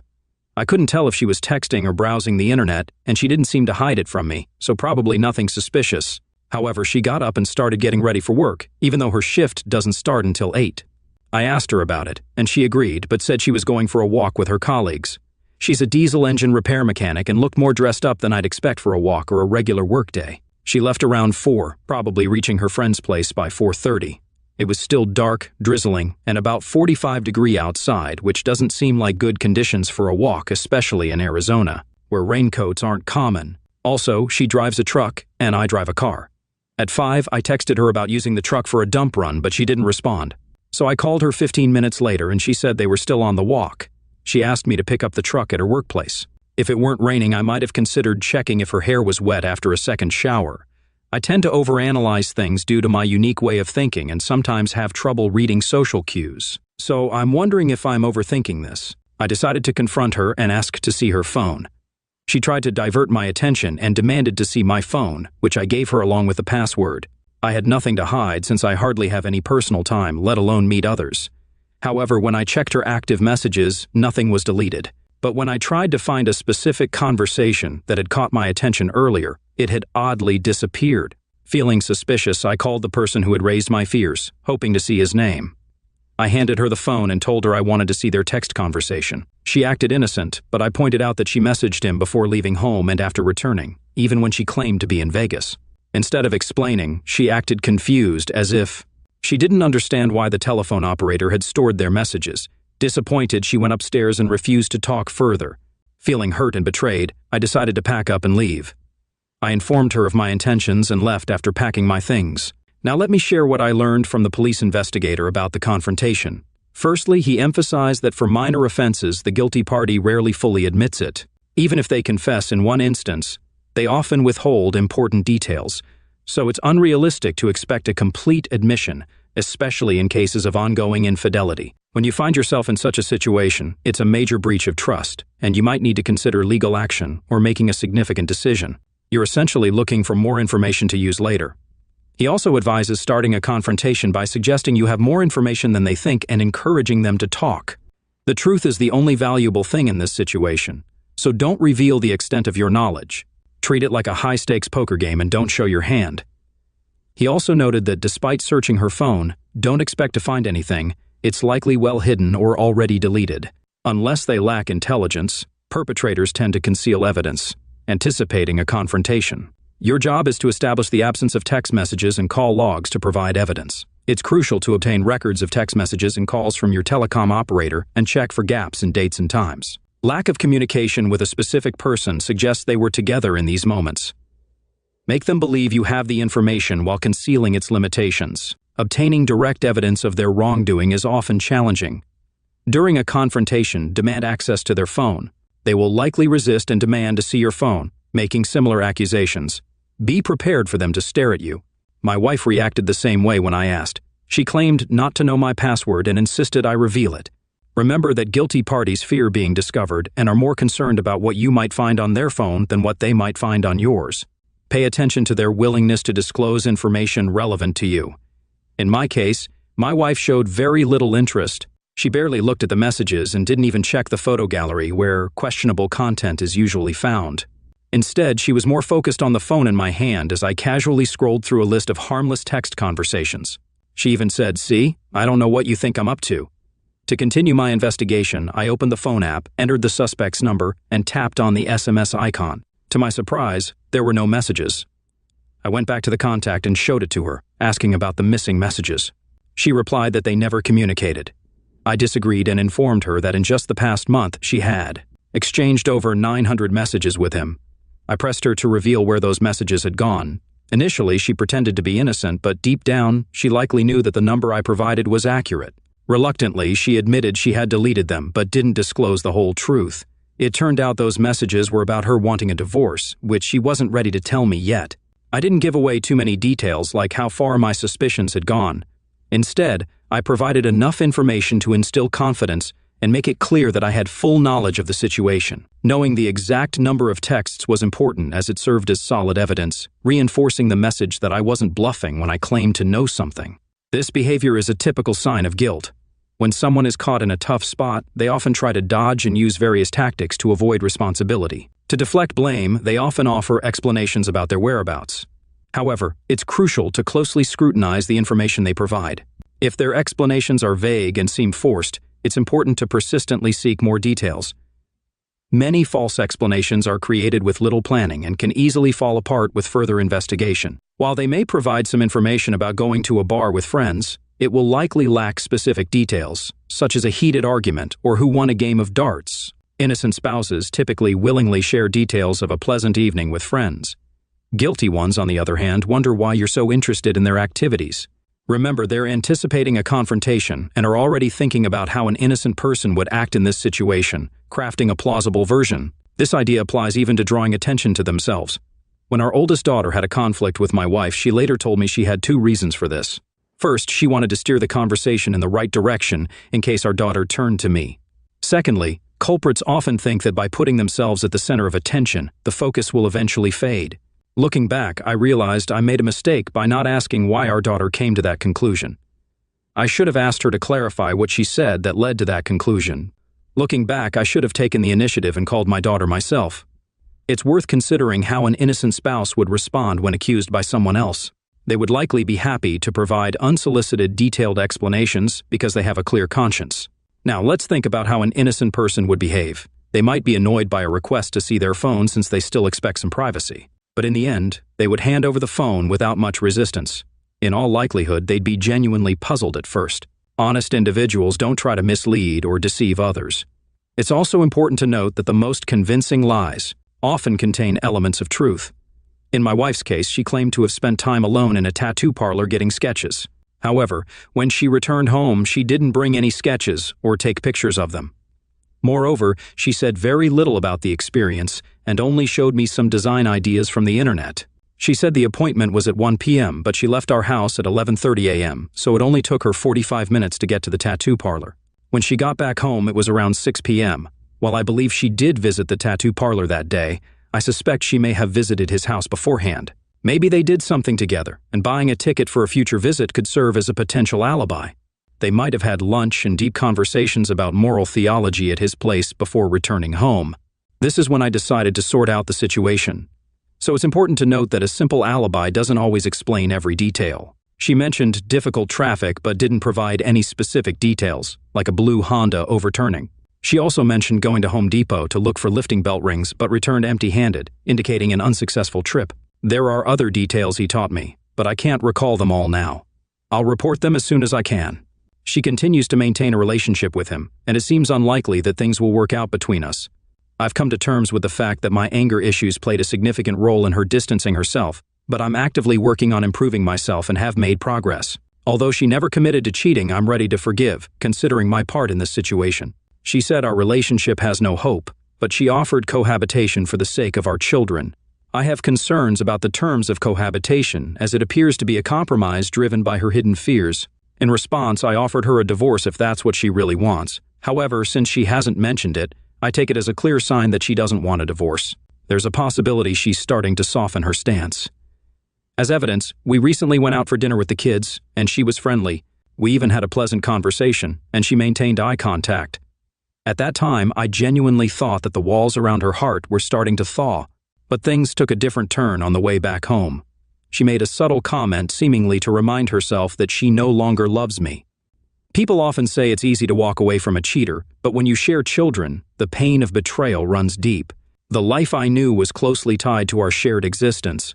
Those who believe I'm showing weakness can see themselves as victorious. However, this morning, I woke up to find her gone. I know where she is even without knowing where he is. I know his address.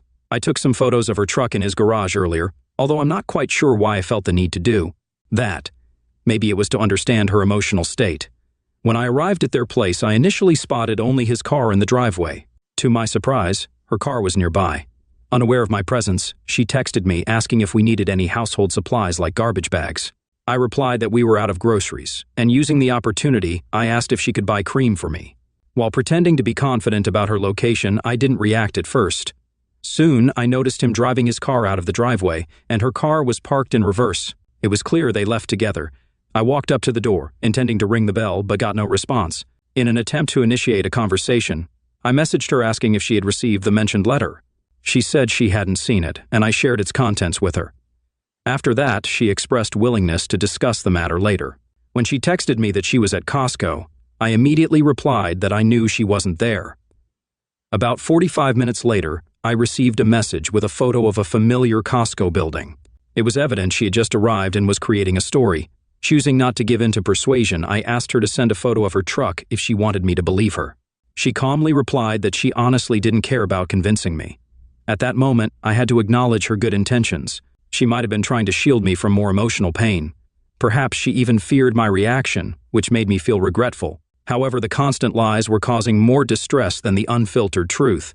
In an effort to confirm her words, she sent me a photo of herself inside a Costco store. Despite receiving this evidence, I chose not to respond, allowing the weight of her deception to linger in silence. I'm in a state of deep internal turmoil, contemplating those moments when, in fits of anger, I contemplated leaving her and our children. Though I'm determined not to repeat such behavior, I admit that I'm now at a point where I'm ready to explore a new path to extricate myself from this situation. Yesterday, I had a consultation with an attorney, and we discussed the current situation. Following my therapist's advice, I made a deliberate choice not to rush into decisions while my emotions are still running high. Instead, I opted to wait and carefully consider the available options. Currently, my soon-to-be ex-wife and I continue to live together for the sake of our children.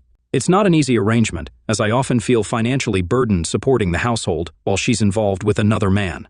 Adding to the complexity, she maintains a separate group chat with our kids, using it to share false information, like going out drinking with someone named Maria at 4:00 a.m.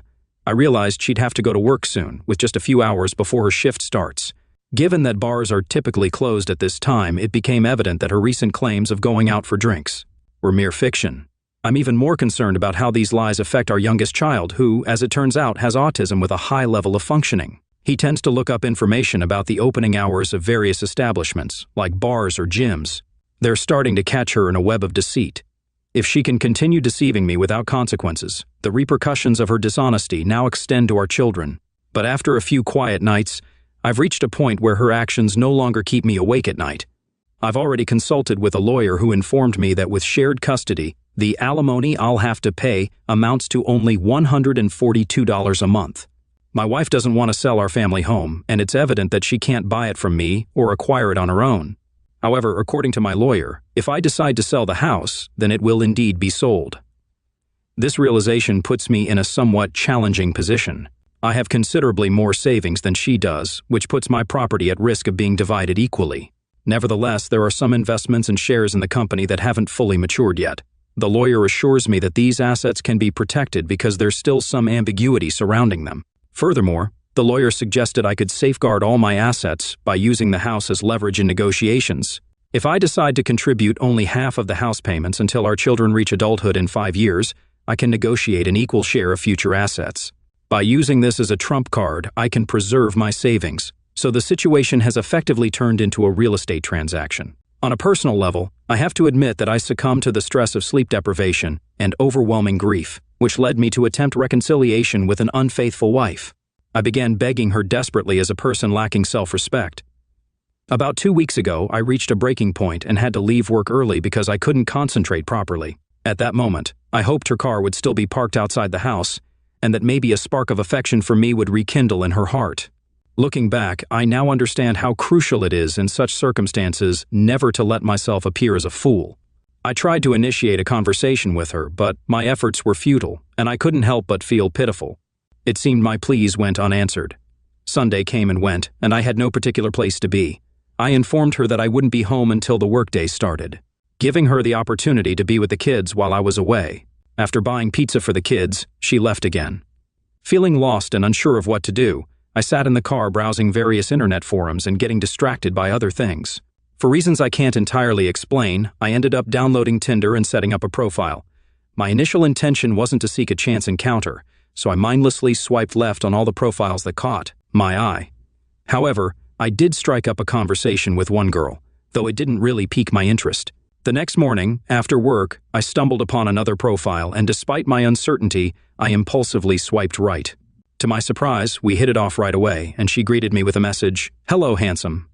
It was incredibly heartening to receive such kind words at a time when I really needed them. We started chatting, and things flowed smoothly. We even had a couple of drinks together. Surprisingly, Tuesday night turned into a date. Considering the possibility that this relationship could develop into something more, I felt the need to honestly share my current situation. Starting any potential relationship on honesty is important to me. Interestingly, she had also experienced infidelity and had been divorced for some time but expressed a desire to start dating again. When the evening came to a close, I walked her to her car and we shared a kiss. It's important to note that my wife has already initiated the divorce process, so legally, we're no longer bound. To be honest, the thought of this woman and the possibility of finding hope again brought me reassurance, finally allowing me to sleep peacefully. Perhaps, in His infinite mercy, God decided to send someone to show that I am deserving of appreciation. This experience rekindled my hope for the future. And even if this connection doesn't turn into something deeper, I'm grateful for the momentary happiness she brought me. I'm well aware that everything is moving swiftly, but it's essential to recognize that my marriage has been unstable for many years. The idea of divorce has crossed my mind more than once, but I've never taken immediate action. I must admit that I didn't take active steps to salvage the marriage. The affair with her was the final straw that led to our split. Looking back, we can possibly say it was necessary since neither of us was truly happy, but neither had the courage to initiate the breakup. Reflecting on this situation, I can't help but wonder if I would have given in to the temptation of infidelity had I been put to the test. The fear of being potentially unfaithful has always kept me at a distance from other women. Unfortunately, those joyful memories my wife and I once shared now seem distant and faded, much like the memories of a terminally ill person passing away. It is a profound event that brings immediate grief when it occurs. However, I believe that in such circumstances, the awareness of the inevitability of the end arrives more swiftly, primarily due to the recognition of its inescapability. Today, I took a significant step. I made an advanced payment, officially commencing the divorce process.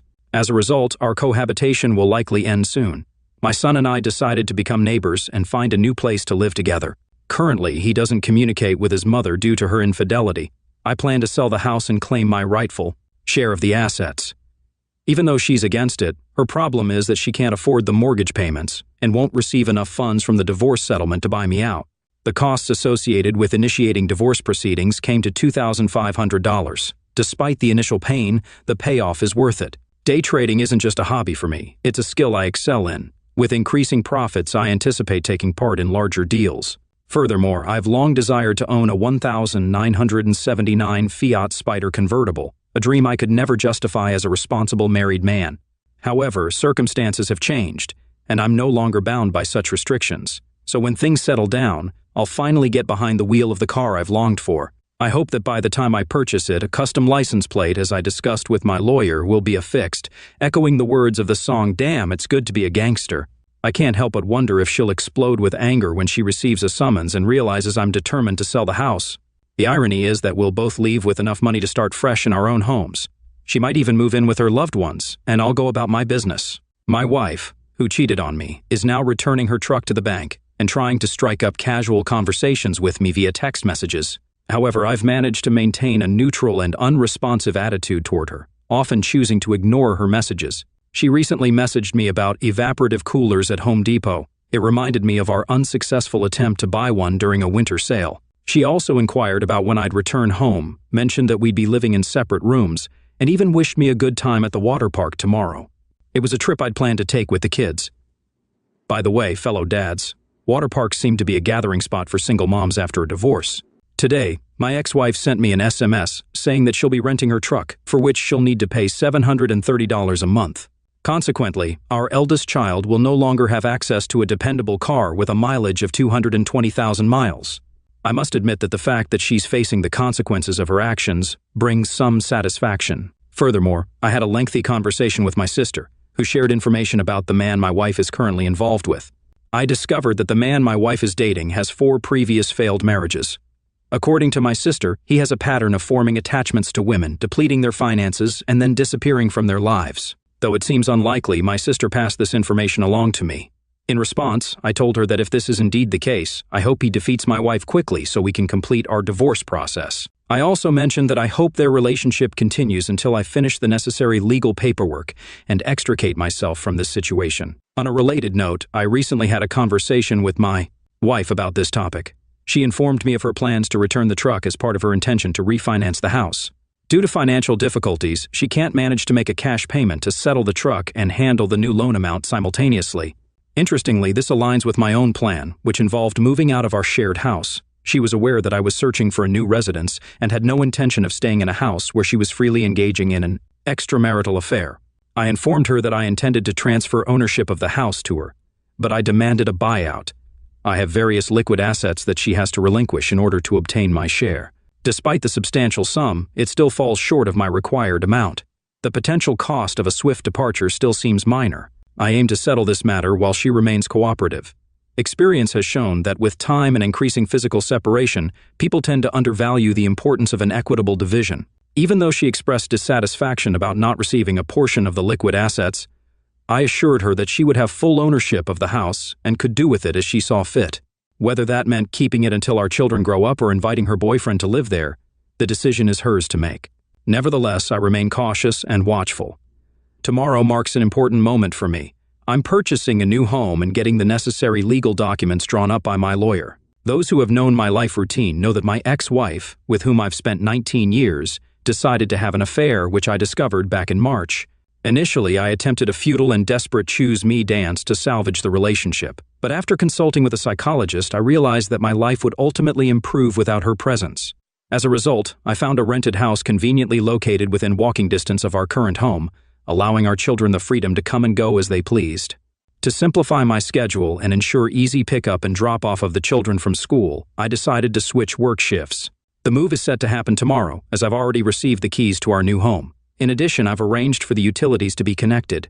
Fortunately, I'm financially stable and can afford this new venture. I should mention that I have an appointment with a lawyer to process the divorce documents. My future ex-wife and I reached an agreement via email, and the lawyer will use this agreement as a template for the legal documents. If all goes well, we'll be able to sign everything during the meeting and then patiently wait for the required waiting period. If things progress smoothly, I expect to receive a divorce decree sometime in late June or early July. It may not be as much as I'd like, but I believe my mental well-being is worth it. Regarding my job, I still have a few restricted shares, the rights to, which will vest in the future. Fortunately, our agreement states that my future ex-wife waives any claim to these shares. If I choose to stay in my current position, these shares can be quite valuable. Given the ongoing support I receive from the company, including 30 days of leave and short-term disability benefits, I see no reason to leave. All this experience has solidified my loyalty to the employer.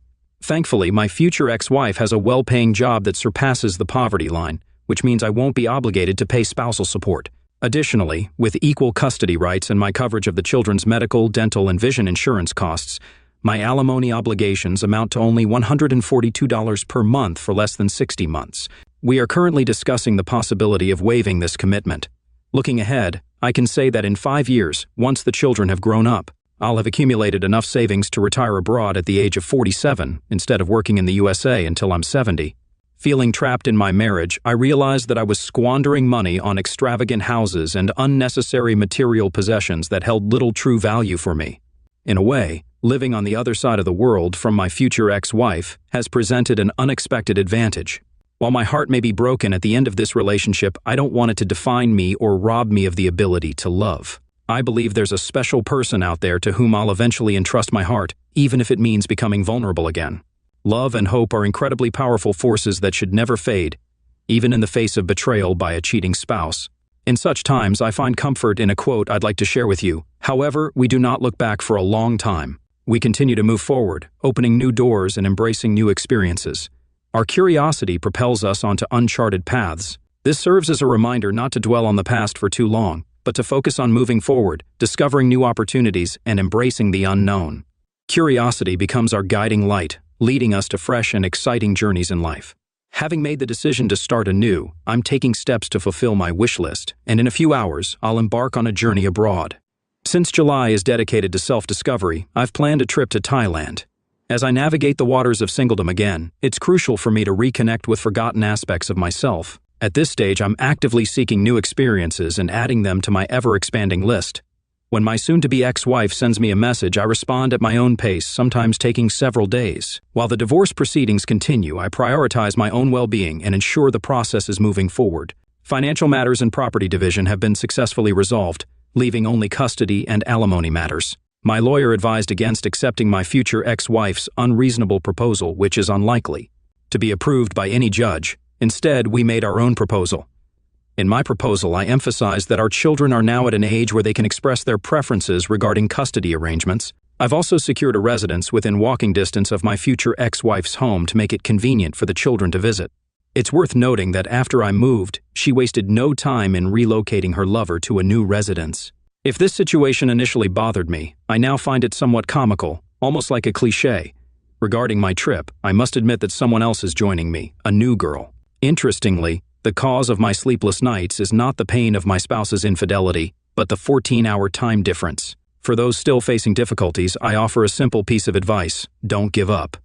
Despite the challenges we encounter, it's crucial to maintain momentum and keep moving forward. After a lengthy process, I'm pleased to announce that my divorce is officially finalized. In summary, I made the tough choice to leave my ex-wife after she began an affair, signaling her desire to end our marriage. Unfortunately, the outcome regarding custody and alimony was not as favorable as I'd hoped, but I was prepared for the ideal outcome to be more of a wish than a reality. Still, I managed to negotiate with her regarding the alimony payment to secure a better future for our teenage boys. I convinced her to allocate half of the alimony toward their college savings. Considering our children are now teens, her suggestion that they spend weekends with us seemed reasonable, as they are almost adults and can make their own choices. With only a few significant events remaining, the custody agreement now requires my ex-spouse to handle the children's school transportation. However, this situation allowed me to secure a travel position at my job, which enables me to work overtime for about 15 hours a week and cover food expenses. Fortunately, this overtime doesn't affect the alimony calculation in our jurisdiction. Additionally, I made adjustments to my work insurance policy, excluding her from the participants, resulting in additional savings for me. It's possible that the insurance she receives at work may surpass what she gets in alimony. Furthermore, I recently learned about some health issues she's facing, including breast cysts, which further complicate her situation. The fact that she's dealing with potential health problems following her affair with another man might be seen as a form of poetic justice. I apologize if my words seem harsh, but I believe in speaking honestly. In light of recent events, I've taken measures to update my life insurance plan so she can't benefit from it. The other day, I encountered her personally while providing financial assistance for our child's medical needs. Surprisingly, this encounter didn't affect me emotionally. I'm moving forward, trying to live a positive life free from negative influences. My advice to those just starting on this challenging path is not to lose hope. Remember that there's light at the end of the tunnel and brighter days lie ahead. I must admit that in the initial stages, I acted disrespectfully, begging her to return and displaying a lack of confidence and composure. It even led to me taking temporary leave from work and facing other problems. However, I can confidently say that it's possible to survive. It may not be easy, but it's achievable. It seems like karma's wheels are beginning to turn. I've always believed that justice prevails and people tend to face the consequences of their actions. I recently learned that my ex-wife was terminated from her job, which ironically was at the same place where she first met her lover. This seems fitting, given her history of damaging previous marriages and engaging in inappropriate relationships with colleagues. Considering her past actions, it's possible the circumstances were viewed differently. Yes, it's true she had 2 affairs, and it turns out her partner was also married. Later, I found out she was diagnosed with breast cancer and is now undergoing treatment. Having lost her job, she's barely making ends meet. It also came to light that her older lover persuaded her to sell the house and disappeared with the money. While the children say she's in an emotional breakdown, I can't find sympathy for her. She chose this path for herself. While she slowly faces the consequences, I'm building a new relationship with a woman who values and loves me. Welcome to Lost Relation Chronicles. What? I said, snapping my head around to look at my wife Lydia. What did you just say? I asked, not believing what I thought I had just heard. Elliot, I know you're going to be mad, but I'm not happy right now, and I'm thinking of us getting a trial separation. So, I can get my head together and figure what I want, Lydia told me as I stood on the deck cooking steaks on the grill.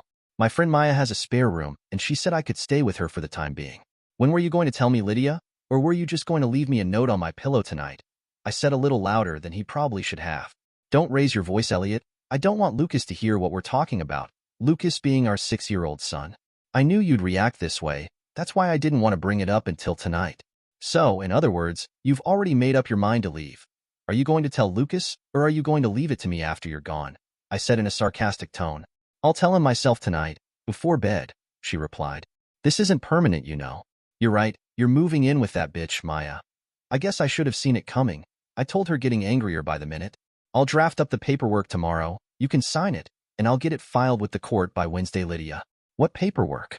Was her reply. Well, if you're going to leave, I want it to be a legal separation. That way when you don't come back, it will automatically turn into a divorce decree.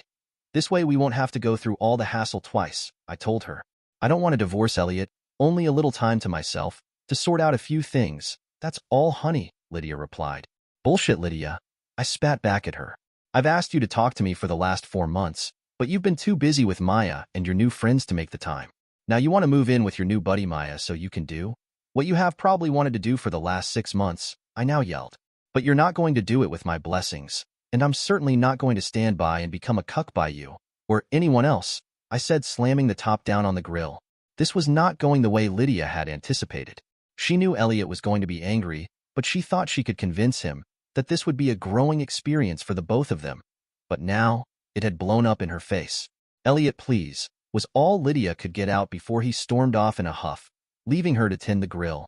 Taking the steaks of the grill and putting them on the counter, she went looking for him.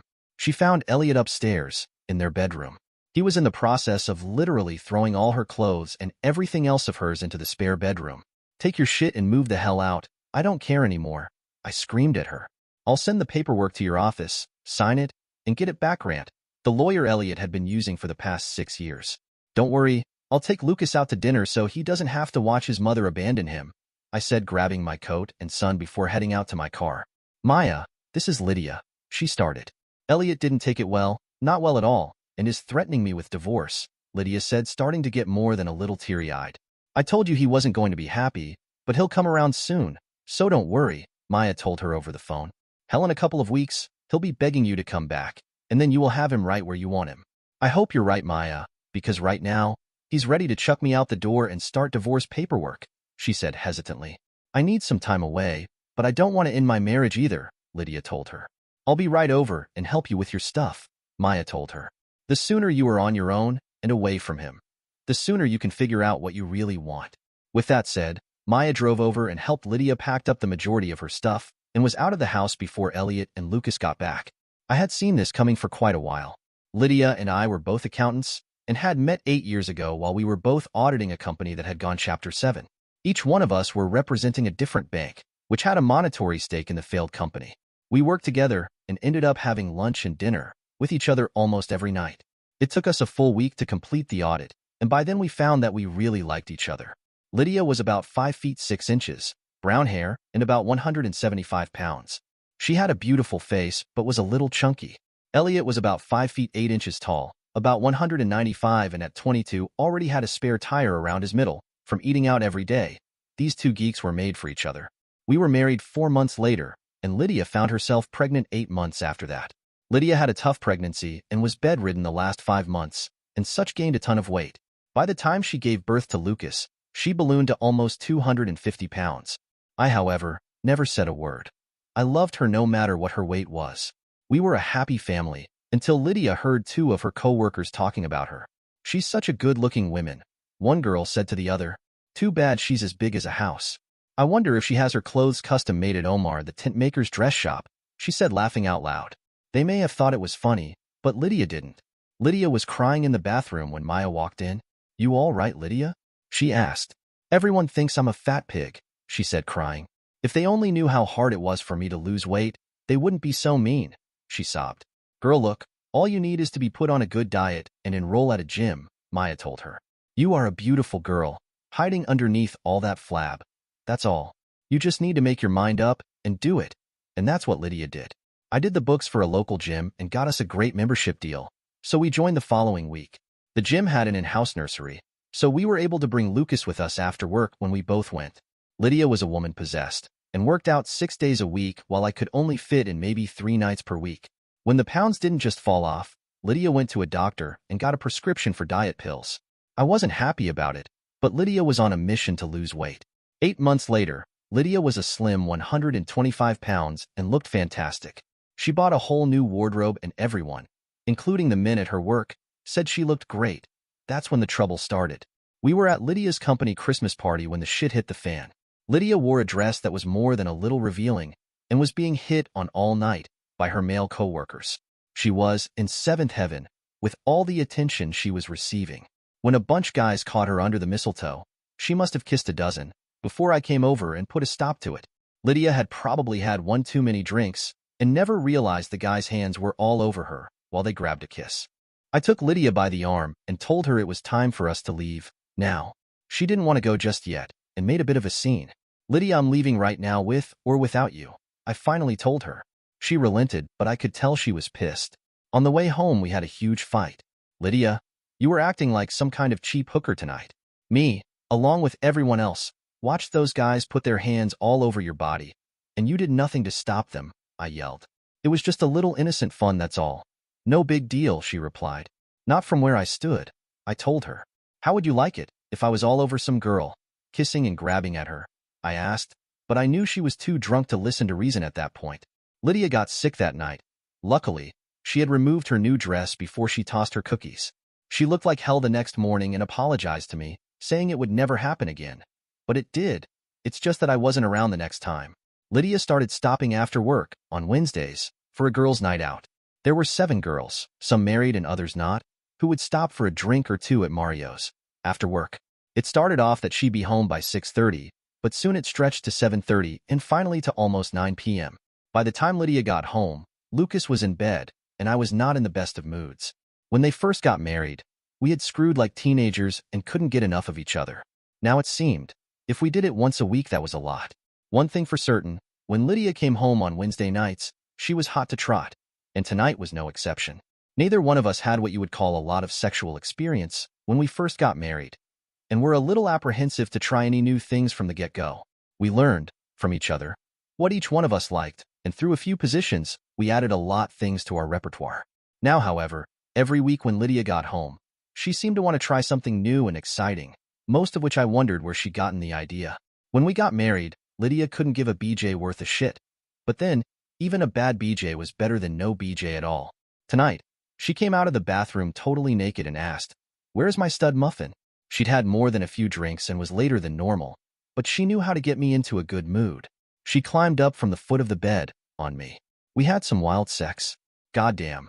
I needed that, she said, while rolling onto her back. I crept up, kissed her, and told her how happy I was, being married to her. Well, that is the way it used to be until this week. After dinner, Lucas and I came home to an empty house. That bitch Maya, I thought to myself. Ever since Lydia lost that weight, Maya's been on her to do this or that with her. No wonder her husband left her. She was nothing but a tramp, and is now turning my wife into one also. I got Lucas ready for bed, tucked him in, and read him a story. When he asked about his mother, I just told him that Mommy was visiting and would be home in a couple of days, but I didn't believe it for a minute. I went downstairs, called my mom, and brought her up to speed. "Mom, can you watch Lucas during the day until I can find someone permanent?" I asked. "Honey, Lydia will come to her senses and be back by the end of the week. You know her. She can't be away from Lucas more than a few hours before she goes nuts," Mom told me. "But I'll be over before you go to work and watch him." I hoped she was right, but I wasn't as sure as my mom. On Monday, I contacted Grant and told him that Lydia had left me. I want to make sure I'm totally protected, including having permanent custody of Lucas. I want it written up and spelled out in no uncertain terms that if either one of us acts in a way a married spouse shouldn't, the other gets a 65 to 35 split of the assets. I think she is looking to cheat on me, and I want to be covered. I told Grant. I want it to have a 60-day expiration date, after which it becomes a divorce decree. "And can you get it done by tomorrow?" I asked. "Aren't you jumping the gun a little, Elliot? She just left, and you're ready to write up divorce papers?" he asked me. "Lydia's been planning this for a while, and maybe this will bring her to her senses. If not, I don't want to lose all I've worked for just because she wants to try out some new." I told him. "All right, Elliot. I'll get it done today and have her served at work tomorrow. Anything else?" "Not that I can think of. I just need to draw a line in the sand so she understands what she stands to lose. That's all. Also, Grant, I will need 2 other agreements made up, but we've got a little time on those. I'll fax you what I want later in the week." When Lydia got to work Tuesday, she was a little bummed. This is the longest she'd been away from Lucas and Elliot in the last 8 years. Coming back from lunch, she was told a man was waiting in her office. "Lydia Harper?" he asked. "Yes, I'm Lydia. What can I do for you?" she replied. "You have been served," he said, handing her a manila envelope. Lydia spent the next half an hour going over all the conditions and property divisions outlined in the separation decree. Although it read more like actual divorce paperwork, it stated that Elliot would have temporary but full custody of Lucas, but Lydia would be allowed visitation, with reasonable notice. By the time she was done reading it, she was more hurt than angry. "I've been gone for 2 days, and Elliot's already written off our marriage," she said to herself. She tried to reach Elliot, but his secretary said he was out for the day, and his cell went right to voicemail. Elliot was at this moment at home changing the locks, taking care of splitting their finances and taking Lydia's name off his insurance and 401k. By 4 o'clock, I was done with all my business and turned on my cell phone. Shit, I said to myself. 12 messages from Lydia. I deleted them all. I had dinner with Lucas at my mother's house and told her what I'd done. "Lydia's going to be mad as hell, Elliot. I would be if I was in her shoes. How far do you intend to take it?" she asked. "All the way, Mom," I replied. "I can't fix this marriage by myself, especially since she won't listen to reason, so I've upped the stakes. She started this mess, but by God, I'll finish it if I find out she has been cheating on me. I used to trust her, but right now I wouldn't believe a word that comes out of her mouth. So right now, I'm protecting my son and myself. If we do get back together, great. If not, I'll hold all the cards. Son, I've never seen this side of you. Remind me never to get on your bad side, my mom said with a laugh. Lydia stopped at her house and tried to use her key. What the hell? She said to herself before noticing it was a new lock. Damn him. She opened her cell and tried Elliot's number again. Like before, it went to voicemail. So she left him another message. Everything's now done and in place, I thought to myself as I looked at my checklist. Now all I can do is wait. Lydia was at Elliot's office Wednesday morning. My credit cards won't work, and when I went to pick up my prescription, on the way to work, they told me I no longer had insurance. Do you hate me that much, Elliot? Just covering my bases, Lydia. Remember? You walked out on me. I'll pay for all the household expenses and Lucas, but you will have to take care of your own from now on. That way we won't have any financial issues to argue over. Elliot, you're letting this get totally out of control, Lydia now shouted. I just needed a little time to myself, that's all. Leaning over my desk, I said in my most serious and deadpan tone. Lydia, do you see the word stupid tattooed across my forehead? I may not be the most savvy guy in the world, but I wasn't born yesterday. Maya has got your head so turned around. You can't seem to find your butt with both hands. You think you can go out and act like you're single again without any consequences. Think again. The first time I find out you've broken your marital vows, we done? Shit, you've probably already done it. So I don't even know why we're having this conversation right now. I'm so angry at you right now I can't see straight. So I think it would be best if you just leave. So I don't say anything that will put what's left of our marriage in the toilet. With that I sat down. Lydia was shocked and got angry herself. You can't dictate to me like I'm a little child. I'm an equal partner in this marriage, so screw you. She spat at me. Well, that hasn't happened much in the last 6 months either, but I suppose you're getting all you can handle now on the side anyway. I said just loud enough so Lydia could hear. With that she turned tail and walked out. I knew that she hadn't done anything yet, but had been close. You see, I had started to have her followed on Wednesdays about a month ago. There was a lot of pecks and handplay, but that's all the further it had gone. I knew she would be tempted, living with Maya. So I wanted to make sure that Lydia understood exactly what would happen if she cheated on me. But my life was unraveling. The first 2 weeks were tough. Lydia made it a point to visit Lucas, but never said more than 2 words to me. I still had her followed, but not much new happened. She was still going out with Maya and her friends, but instead of just Wednesdays, she was out at least 4 nights a week. Looks like someone is trying to make up for lost time, I said to myself looking at the report. I did, however, find a nanny of sorts to take care of Lucas, a girl just out of college who couldn't find a job. Ivy was 23, blonde, about 5 feet 9 inches and had a slight build. She'd gotten her degree, but could find only part-time work, so when she saw my ad for a nanny, she jumped at the chance. Ivy had come from a large family and knew how to take care of and handle young boys. She had 2 younger brothers. So, we came to an agreement on pay and hours, and she moved in the following day. Ivy worked as a waitress at a mid-priced family restaurant on Monday, Wednesday, and Saturday evenings. The other nights we all ate together. After a few weeks, Lucas became very at ease with Ivy, especially when she read to him before bed. Ivy, I really appreciate you going the extra mile with Lucas. With his mother out of the picture, for the moment, he needs all the stability in his life I can give him, I said with the best smile I could muster. I know about you and your wife. Your mother filled me in on all the details in case Lydia came over and tried to grab him. Ivy told me. I just can't believe she'd just walk out on you like that. I've only known you for a short time, but you're one of the most caring men I've ever met, and I can see you love Lucas to death. I guess Lydia got confused at what was really important and let others convince her that the grass was greener on the other side of the fence, I replied. Well, it'll be over one way or in another 40 days, and it can't come too soon for me. Little did I know, my life would take a major shift and that shit would hit the fan in less than a week.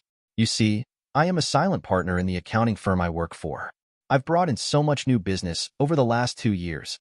The owners made me a 15% partner. I asked that it be kept secret because I didn't want to be known as one of the owners. In that way, I could find out what the employees really thought of the company and how it was being run.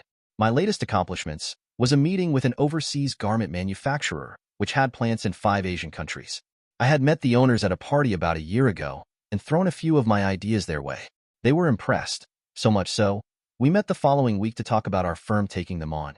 Elliot, I like the way your firm operates. You seem to go beyond the norm and put a personal touch to everything you do. one of the prospective owners told him. Each plant right now operates independently, so I need someone to set up the same system in each facility, so we can run them all from one overseas office. They weren't happy that I wouldn't be handling the overseas operation myself, but I convinced them that I would monitor everything that was going on myself, so that there would be no slip-ups. With a signed contract and a handshake, the party began. We had been working on this account for 9 months, and I would have loved to come home to Lydia with my good news. I would have loved to have taken her out to the best restaurant, brought her home, and ravished her body. But when I got home, the house was empty and so was his heart. Ivy came in with Lucas 20 minutes later with Chinese takeout. I was busting at the seams and had to tell someone my great news, so I told Ivy, "Forget dinner. We're all going out tonight and celebrate," I told her. "Put on your finest, because we're going out in style." My bosses had made reservations at the best restaurant in town for 8 o'clock and were sending a limo around to pick us up at 7:30. So, we had to hurry. I shaved, showered, and got dressed. I told Ivy that I would get Lucas ready so she would have more time. By 7:15, Lucas and I were both dressed and ready to go. That's when I saw Ivy descend the stairs. "I hope you don't mind. I didn't have anything fancy, so I found one of your wife's dresses that kind of fit," she explained to me. She was right. It kind of fit. It fit her like a silk glove, but was a little short, since she was a lot taller than Lydia. "Do you think it looks okay?" "You look great, Ivy," I said with my mouth hanging wide open as the bell rang. The three of us were led into the back of the limousine just as Lydia was driving down our street. "What the hell?" is all she could say as she saw them all pile into the stretch limo. "I wonder what's going on," she thought as she turned her car around to follow them. She then watched them get out and go into the restaurant. "That a-hole? He'll take them out to the best place in town. And when I wanted to go before, he said we couldn't afford it," she steamed. "And who in the hell was the girl wearing my dress?" We all had a wonderful night. I was the guest of honor, and we ate and drank our fill. It was Ivy who told me it was time to leave, as Lucas was getting tired, because it was way past his bedtime. "You're right, we'd better leave, or we'll never get him up in the morning for school." I thanked everyone for the dinner, but as they shook my hand, they were looking past me to Ivy, and not only the men. Ivy looked hot tonight, and all the women looked jealously at her. They'd all heard the story of Lydia's leaving to find herself, and it looks like Elliot wasted no time in replacing her. They chuckled to themselves. It was a quiet ride home as Lucas fell asleep as soon as we got in the limo. I carried him upstairs, undressed him, and put him into bed with a kiss on the forehead goodnight. I walked downstairs, still in my tux, and found Ivy enjoying a glass of wine at the kitchen table. "I want to thank you for tonight. You didn't have to take me, you know," she told me with a smile. "How could I have left you here alone tonight? And besides, I really enjoy your company, Ivy," I said, pouring myself a glass of wine. "I hope it wasn't too boring for you tonight, sitting around with a bunch of accountants." "Quite the contrary. I never knew your job was so interesting and all the people seem to really like you." "Including myself," she said with a little smile. "You make me feel like part of your family, even though I'm just the nanny. Be still my heart, and God damn it, I wish my hard-on wasn't so apparent," I thought as I hid my thing from Ivy. It had been a while since I had made real love to a woman. The last few times with Lydia were disappointing, as she had just gone through the motions. I would love to take Ivy to my bedroom, but I also knew I was still married, and I would remain true to Lydia no matter what. Tonight was magical, and my mind is reeling with things I'd like to be doing right now, but they're not going to happen tonight, much to my dismay, I told her. Maybe if things were different, but they're not. So with that, I need to take a cold shower and go to sleep, I told Ivy, kissing her on the cheek as she gave me a hug. It was 2 in the morning when I felt Ivy climb into my bed next to me. By the heat she generated, I could tell she was naked. I started to say something, but she put her finger to my lips. "I know we can't do anything tonight. I just want to be close to you, that's all," she said as she spooned me. I woke up alone the next morning. I found Ivy downstairs dressed, cooking breakfast for the 3 of us. Nothing was said. Lydia was pissed. Here I am trying to figure out what I want in my life with Elliot, and he has already tossed me to the curb and found some bimbo, she said, slamming her hand on the desk. She had made the mistake mentioning it to Maya, who told her that all husbands cheat on their wives, and that tonight they should go out and celebrate her newfound freedom. She didn't feel like going out and partying tonight and really wanted to talk to Elliot, but he was always in some damn meeting. How can one person be so damn busy? Lydia and the group met at Mario's again, and it was packed as usual. After a couple of drinks, most of their group headed for home, but not Lydia and Maya. A couple of good-looking guys were trying to stake their claim, and Maya was already making out with one of them. The other guy had her on the dance floor, and when a slow dance started, she melted into his arms. His warm hands were all over her body as Lydia felt herself slowly succumbing to his advances. She hadn't been with a man in a long time, and this guy was great-looking, had the body of a Greek god, and wanted her as much as she wanted him. She never stopped him when he kissed her as they danced. She never stopped him as he steered her over to the corner of the dance floor and up against the wall. She, however, should have stopped him when he put his hands into her dress and fondled her. Yes, she should have stopped him, especially because the PI Elliot had hired was getting it all on tape. The four of them had gone back to Maya's place, and even though Lydia was now naked, lying on the bed with him, she finally came to her senses. I just can't do it, she told him. I'm still married, and no matter what, I still love my husband, she told him above his objections. So, he left her alone, and Lydia took one of 2 cold showers that night. I've got to get my head wired, she told herself the next morning. But things beyond her control had started changing her life, and not for the better. On my computer screen, I saw the pictures of Lydia, the final one being the 4 of them entering Maya's apartment. I emailed them to my attorney and told him to get the paperwork together, but to hold it until Monday. I guess she's finally made up her mind, I said sadly, because I had really wanted to get back together with Lydia, but no longer. I'm going to handle the Asian project myself, I told my bosses the next day. I need to get away, and this will give me the time to clear my head and get my life back in order, I told them. Elliot, everything is set for startup on the 12th, which is a week from next Tuesday. Can you be ready to leave by them? They asked. Give me 2 days to get my affairs in order and set up with an apartment, so I'll have a place to send my things, I told them. I've got to talk to 2 more people today, and if everything going according to plan, I'll be ready. That afternoon, I set up my staff to handle all my unfinished projects. I drafted paperwork to give my mother my power of attorney and told Grant to serve papers on Lydia the following Monday. I would be safely in the air while she was being served, same amount of notice that she gave me, I said sadly. That night I went home to a house that wouldn't be mine when I returned from overseas and felt really sad. Lydia and I had picked it out together, and there were so many good memories associated with it. And now they would all be gone. I was unusually quiet at dinner, and Ivy thought it was something she'd done. No, it's just that I've got a lot on my mind. We'll talk after Lucas goes to bed, I told her. By 10 o'clock, the house was quiet as the 2 of us stared at each other. Ivy spoke first. What's the matter, Elliot?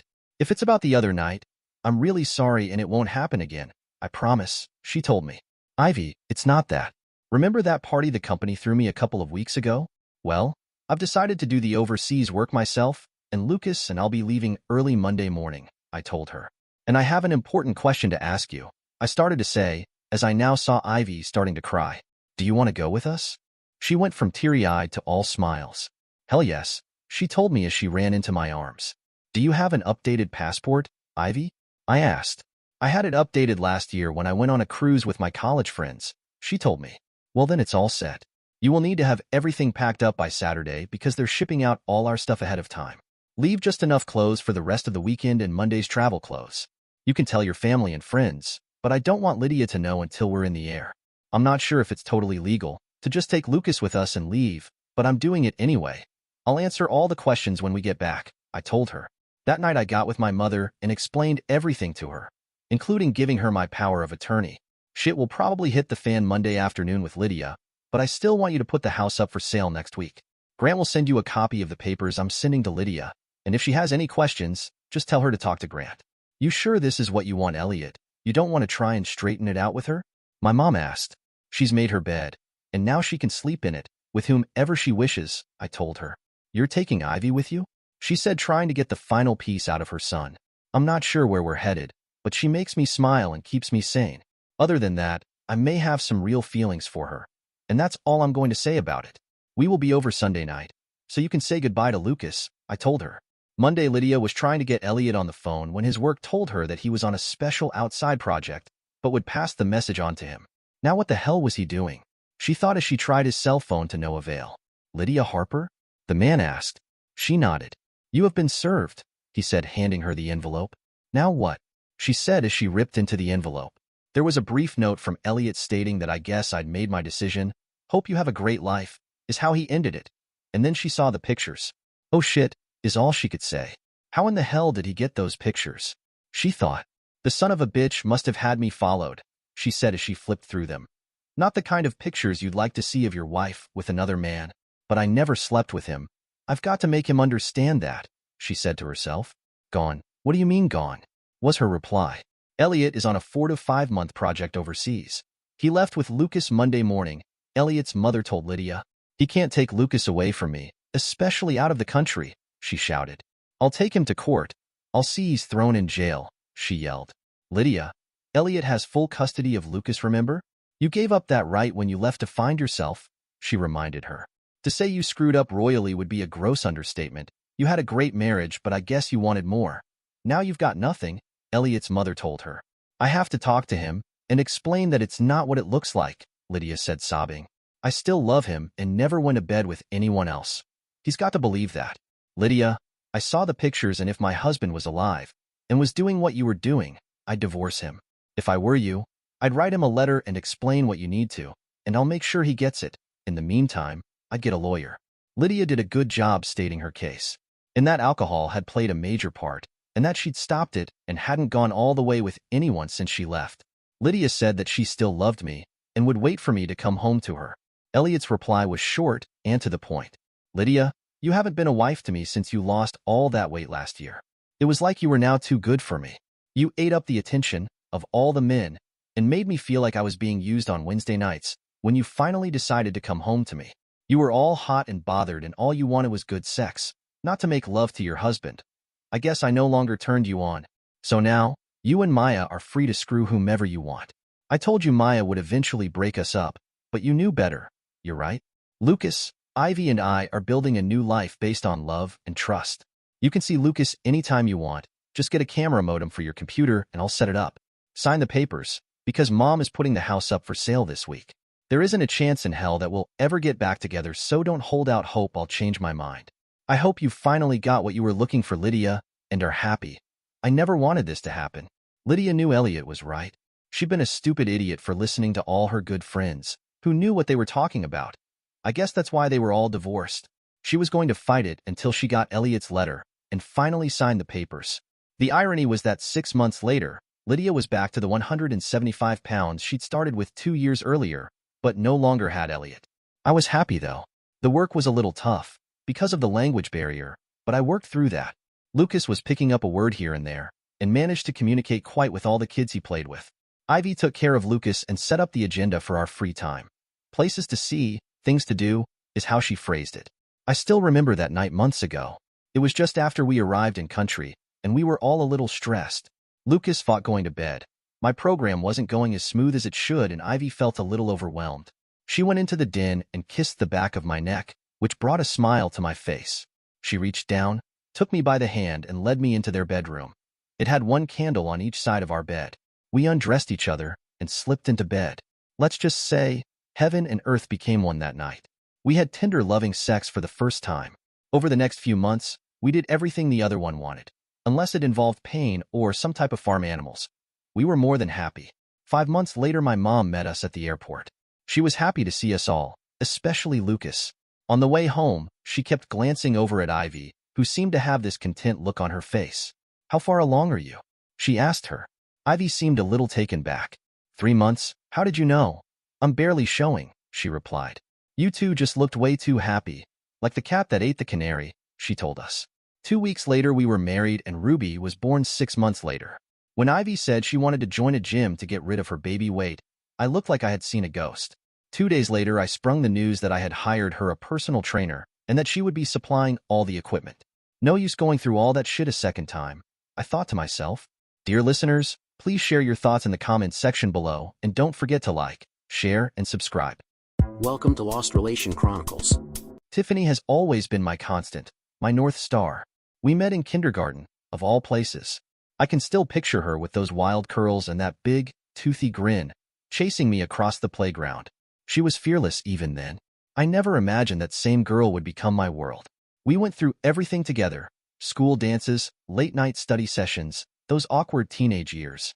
When it came time to pick a university, there was no question we'd go together. She chose arts and history, naturally. Tiffany has always been about storytelling and connecting the dots of the past. I went into science. It was the logical path for me, and honestly, I think it intrigued her how different our worlds were. She'd joke about how I'd end up wearing a lab coat while she'd wear a beret, scribbling poetry in a cafe somewhere. After university, we took our first real steps into adulthood. I landed a job at a pharmaceutical company, a big one. The kind of place that felt overwhelming and exciting at the same time. It was everything I'd worked for, but there were moments when I felt like a small cog in a massive machine. Tiffany, on the other hand, walked into her dream job at a magazine publication. I'd come home tired from meetings and data analysis, and she'd be buzzing with stories about her latest feature or some quirky artist she interviewed. Our lives have started to feel like two parallel tracks, running close but separate. We still have our late-night talks, where she curls up beside me with a cup of tea and asks me to explain some obscure science fact she read online. And I love hearing about her world, so full of creativity and color. She lights up when she talks about her work, her dreams, her plans for the future. At first, I was proud of Tiffany for how quickly she adapted to her new job. She worked hard, made a name for herself, and even found a group of friends who seemed to really click with her. But as time went on, I started noticing the shift in the way she talked and the people she surrounded herself with. Most of her new friends were these so-called liberal feminists, always ready to talk down about men as if we were some kind of plague on society. It wasn't just a few offhand comments either. They seemed to genuinely despise men. I tried to give them the benefit of the doubt at first, thinking maybe I was misjudging them, but after a few interactions, my patience wore thin. These women would say things that were outright ridiculous, like how a wild bear would be a better companion than a man. I mean, come on. They'd laugh as if it was some kind of inside joke, but the venom behind their words wasn't hard to catch. I couldn't help myself when the conversations turned to their anti-men rhetoric. I'd ask pointed questions, ones they clearly weren't ready for, and watch as their smugness crumbled. I didn't enjoy humiliating them, but I also wasn't about to let them treat me like some kind of inferior species just because of my gender. Tiffany hated it when I spoke up, though. She'd give me that look, half frustrated, half embarrassed, and try to smooth things over.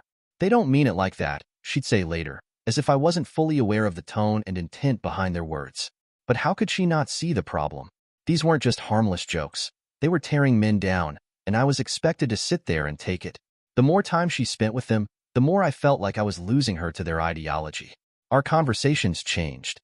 She started questioning things she'd never brought up before, as if she was trying to view me through their lens. It was maddening. I wasn't against women's rights or equality, far from it. But I wasn't about to stand by and let them poison Tiffany against me, against us.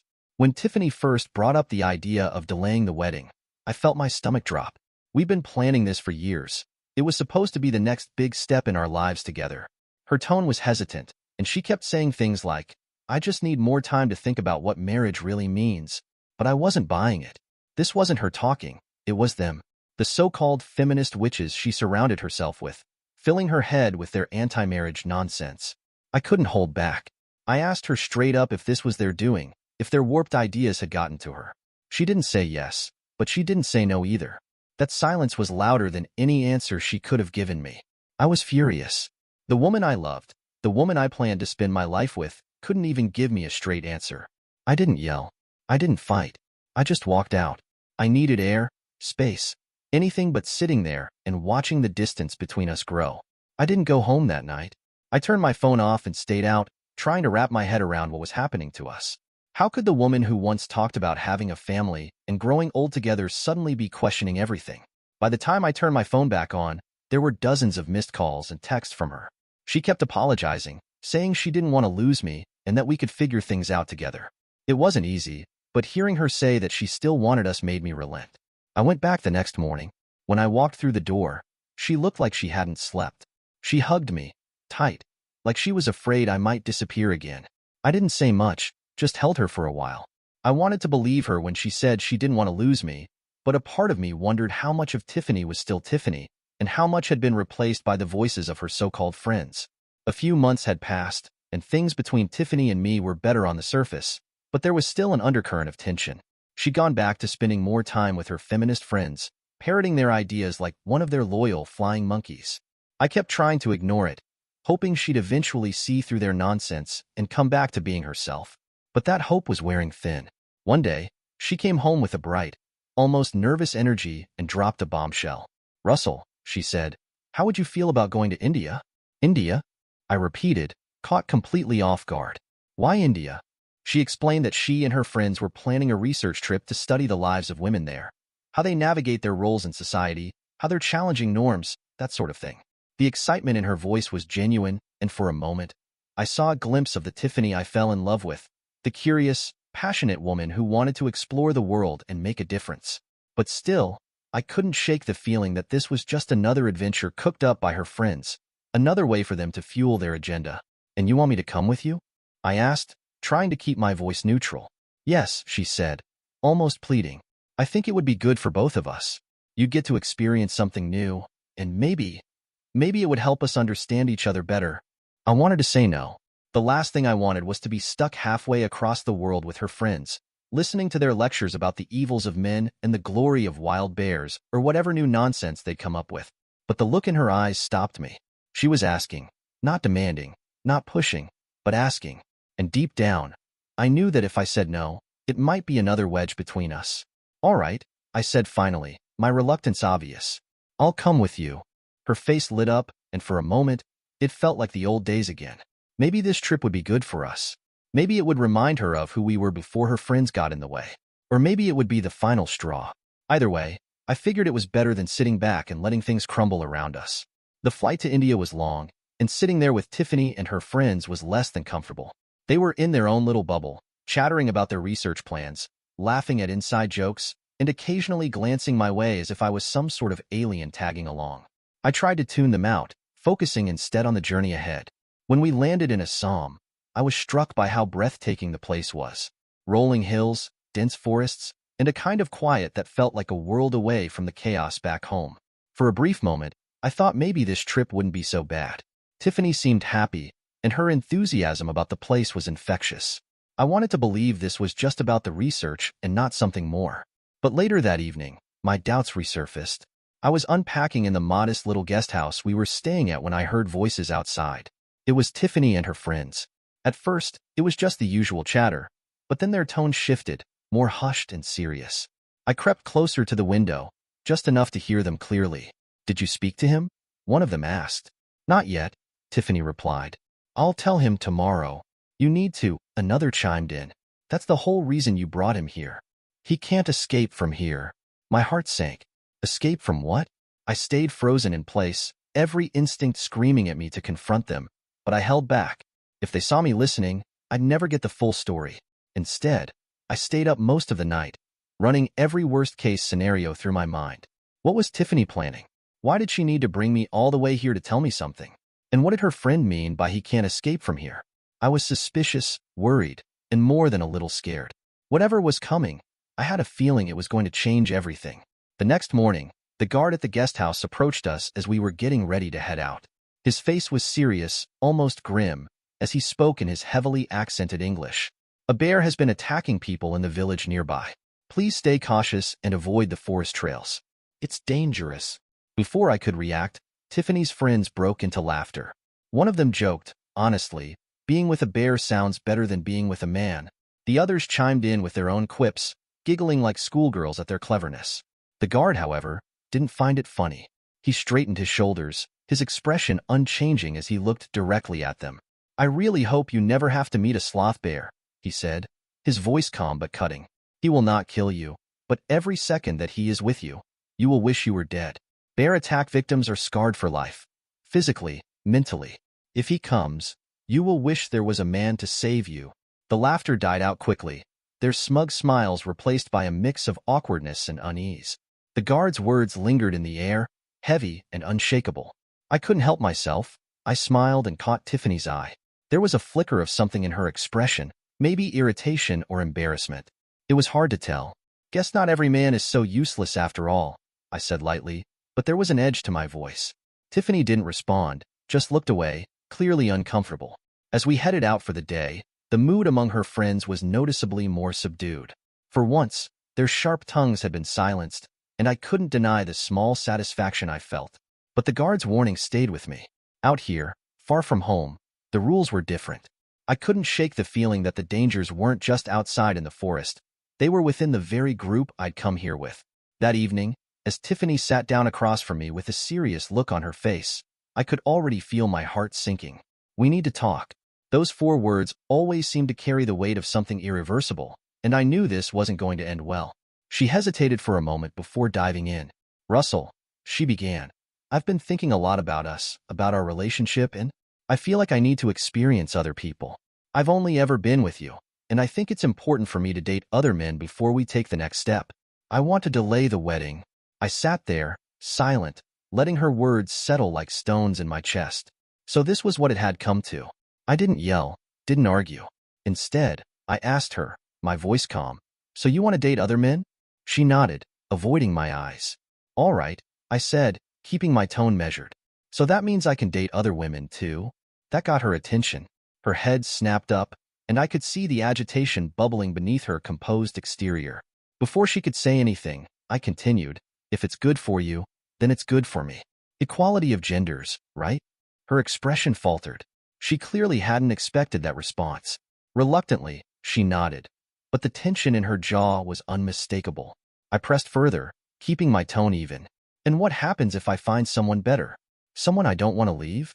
What if I don't want to get back together with you?" Now she wasn't just agitated. She was outright defensive.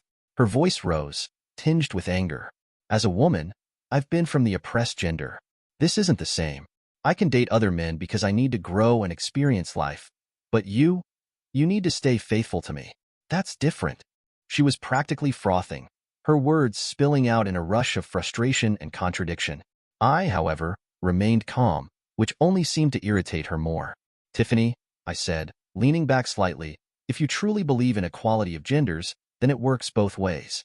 You can't have one set of rules for yourself and another for me. That's not equality. That's bullshit entitlement." Her face flushed, and she looked like she was about to argue. But for once, she had no response. I listened to her crying, but my decision was made. This trip had been a setup from the start, her carefully orchestrated way of breaking this to me in an isolated place, where she thought I wouldn't have any choice but to accept it. It was clear she'd already thought this through, likely even made a list of the suitable men she wanted to experience while I sat back and played the fool. Standing up, I said calmly, "Since it seems you brought me all the way here just for this conversation, I can only assume you've already done your homework and have a list of potential candidates for your experience. My role here seems done. I'm heading back." I began packing my bags while she pleaded, her voice cracking as tears rolled down her face. "Please, Russell, don't do this. Just think about it. I didn't mean to hurt you. I just need time. I don't want to lose you." I zipped up my bag and turned to her, keeping my tone steady. "If you need time and a list, then I need to get started on my own. Unlike you, I didn't come prepared. I need to head back home to begin my experience." Her friends came in, likely alerted by the commotion, and started trying to reason with me. One of them stepped forward, her voice dripping with faux concern, trying to spin this as some sort of growth opportunity for all of us. I looked at her, unimpressed. "You know," I said, my tone cutting, "you have a great body. Maybe under different circumstances, I'd even consider sleeping with you. But the truth is, you're so ugly on the inside that I can't even stomach looking at you for long." The room went silent. Her friend froze, and Tiffany's tears turned into a shocked gasp. None of them had a reply to that. I called the guest house guard and asked him to help me arrange transport to another hotel. He nodded without question, his no-nonsense demeanor a small comfort in this absurd situation. The next morning, I boarded a flight back to the USA. Tiffany kept calling, her messages alternating between apologies and angry tirades, but I ignored every single one. I had nothing more to say. As the plane took off, I looked out the window, feeling a strange mix of sadness and relief. Sadness for what we'd lost, and relief that I wasn't going to let myself be strung along any longer. If she wanted to explore her options, that was her choice. But I wasn't going to wait around for her to decide whether I was worth coming back to. A day after I returned to the U.S., I got a message from one of Tiffany's friends, one of the so-called witches. It was a photo of another member of their group, her face pale and bruised, with an arm wrapped in bandages. The caption read, "The bear got her." Apparently, the sloth bear that the guard had warned us about had attacked her while she was exploring one of the forest trails.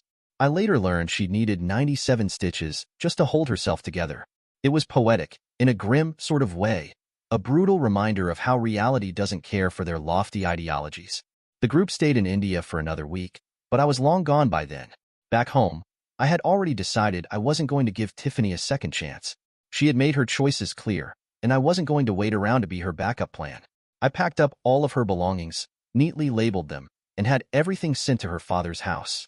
When I called her father to explain the situation, he surprised me by agreeing wholeheartedly. If she wants to screw around, that's her decision, he said bluntly. But no decent man would stick around for that. I would have done the same thing. Then, with a bitterness that matched my own, he added, given her new ideology, she probably hates me, too. When she comes for her stuff, she can leave my house just as quickly. She's made her bed. Now she can lie in it.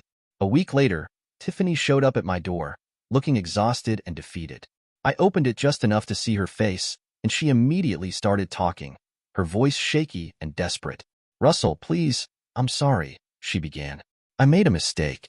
Let's just talk. I cut her off before she could finish. Tiffany, you did not make a mistake. You made a choice. There is a difference. You want to go out and increase your body count. Be my guest. I'll tell all my friends that you are ready to experiment. In fact, let me do it right now. I opened my social media page and posted. Tiffany is no longer with me and is looking to hook up with different men every day. Please book your slots. Her phone pinged, informing that she got the notification. All your stuff is at your father's place. You have nothing here anymore. This chapter is closed. Her eyes widened, and for a moment, she looked like she was about to argue. But before she could say another word, I stepped back and shut the door. For the first time in what felt like ages, I felt a sense of peace. I wasn't angry anymore, just done. Tiffany had made her choices, and I had made mine. Life would go on, and I'd find my way forward without the weight of her indecision dragging me down. A few months after the fallout with Tiffany, life had taken a brighter turn for Russell. He'd met someone new, a charming, down-to-earth woman who shared his interests and values. Their connection had been instant, and within weeks of dating, they decided to move in together. Life felt refreshing again, unburdened by the chaos and drama of his previous relationship. One evening, after a cozy movie night, Russell and his girlfriend were walking home, enjoying the cool air and the relaxed silence between them. As they rounded a corner, a commotion caught their attention. There she was, Tiffany. Her once put-together appearance was replaced by a disheveled, almost unrecognizable figure. She was wearing an outfit so revealing it left little to the imagination, stumbling drunkenly with two equally intoxicated women. The three of them were trying, and failing, to get off the ground, their actions clumsy and pathetic. Around them, a small crowd had gathered, phones out, live-streaming and laughing at the spectacle, some of them just touching them. Russell's girlfriend slowed her steps, concern flickering in her eyes. "Should we help them?" she asked softly, looking up at him. He stopped, glanced at the scene, and let out a small, humorless laugh. "Nah," he said with a shrug. "She wanted the streets, and now she belongs to the streets." His girlfriend gave him a searching look, but said nothing as they walked away. The image of Tiffany, lost and humiliated, lingered in Russell's mind for a moment, but only for a moment. He had moved on. She had made her choices, and this was the life she'd carved out for herself. Months later, Russell received an unexpected call from Tiffany's father. His voice was heavy with exhaustion and worry. "She overdosed," he said bluntly. "She's in the hospital." I just thought you should know. I'm not asking you to do anything. I know you've moved on. I didn't know who else to tell." Russell leaned back in his chair, the news sinking in slowly. A part of him wanted to feel something more. Regret, sympathy, maybe even anger. But all he could muster was a distant sense of pity. "Take care of her," he said simply, his tone devoid of emotion. After a pause, he added, "Not all friends are true friends. Maybe she'll figure that out one day." He ended the call and put his phone down, turning back to his girlfriend, who was reading on the couch. She glanced up at him, sensing something had shifted. "Everything okay?" she asked.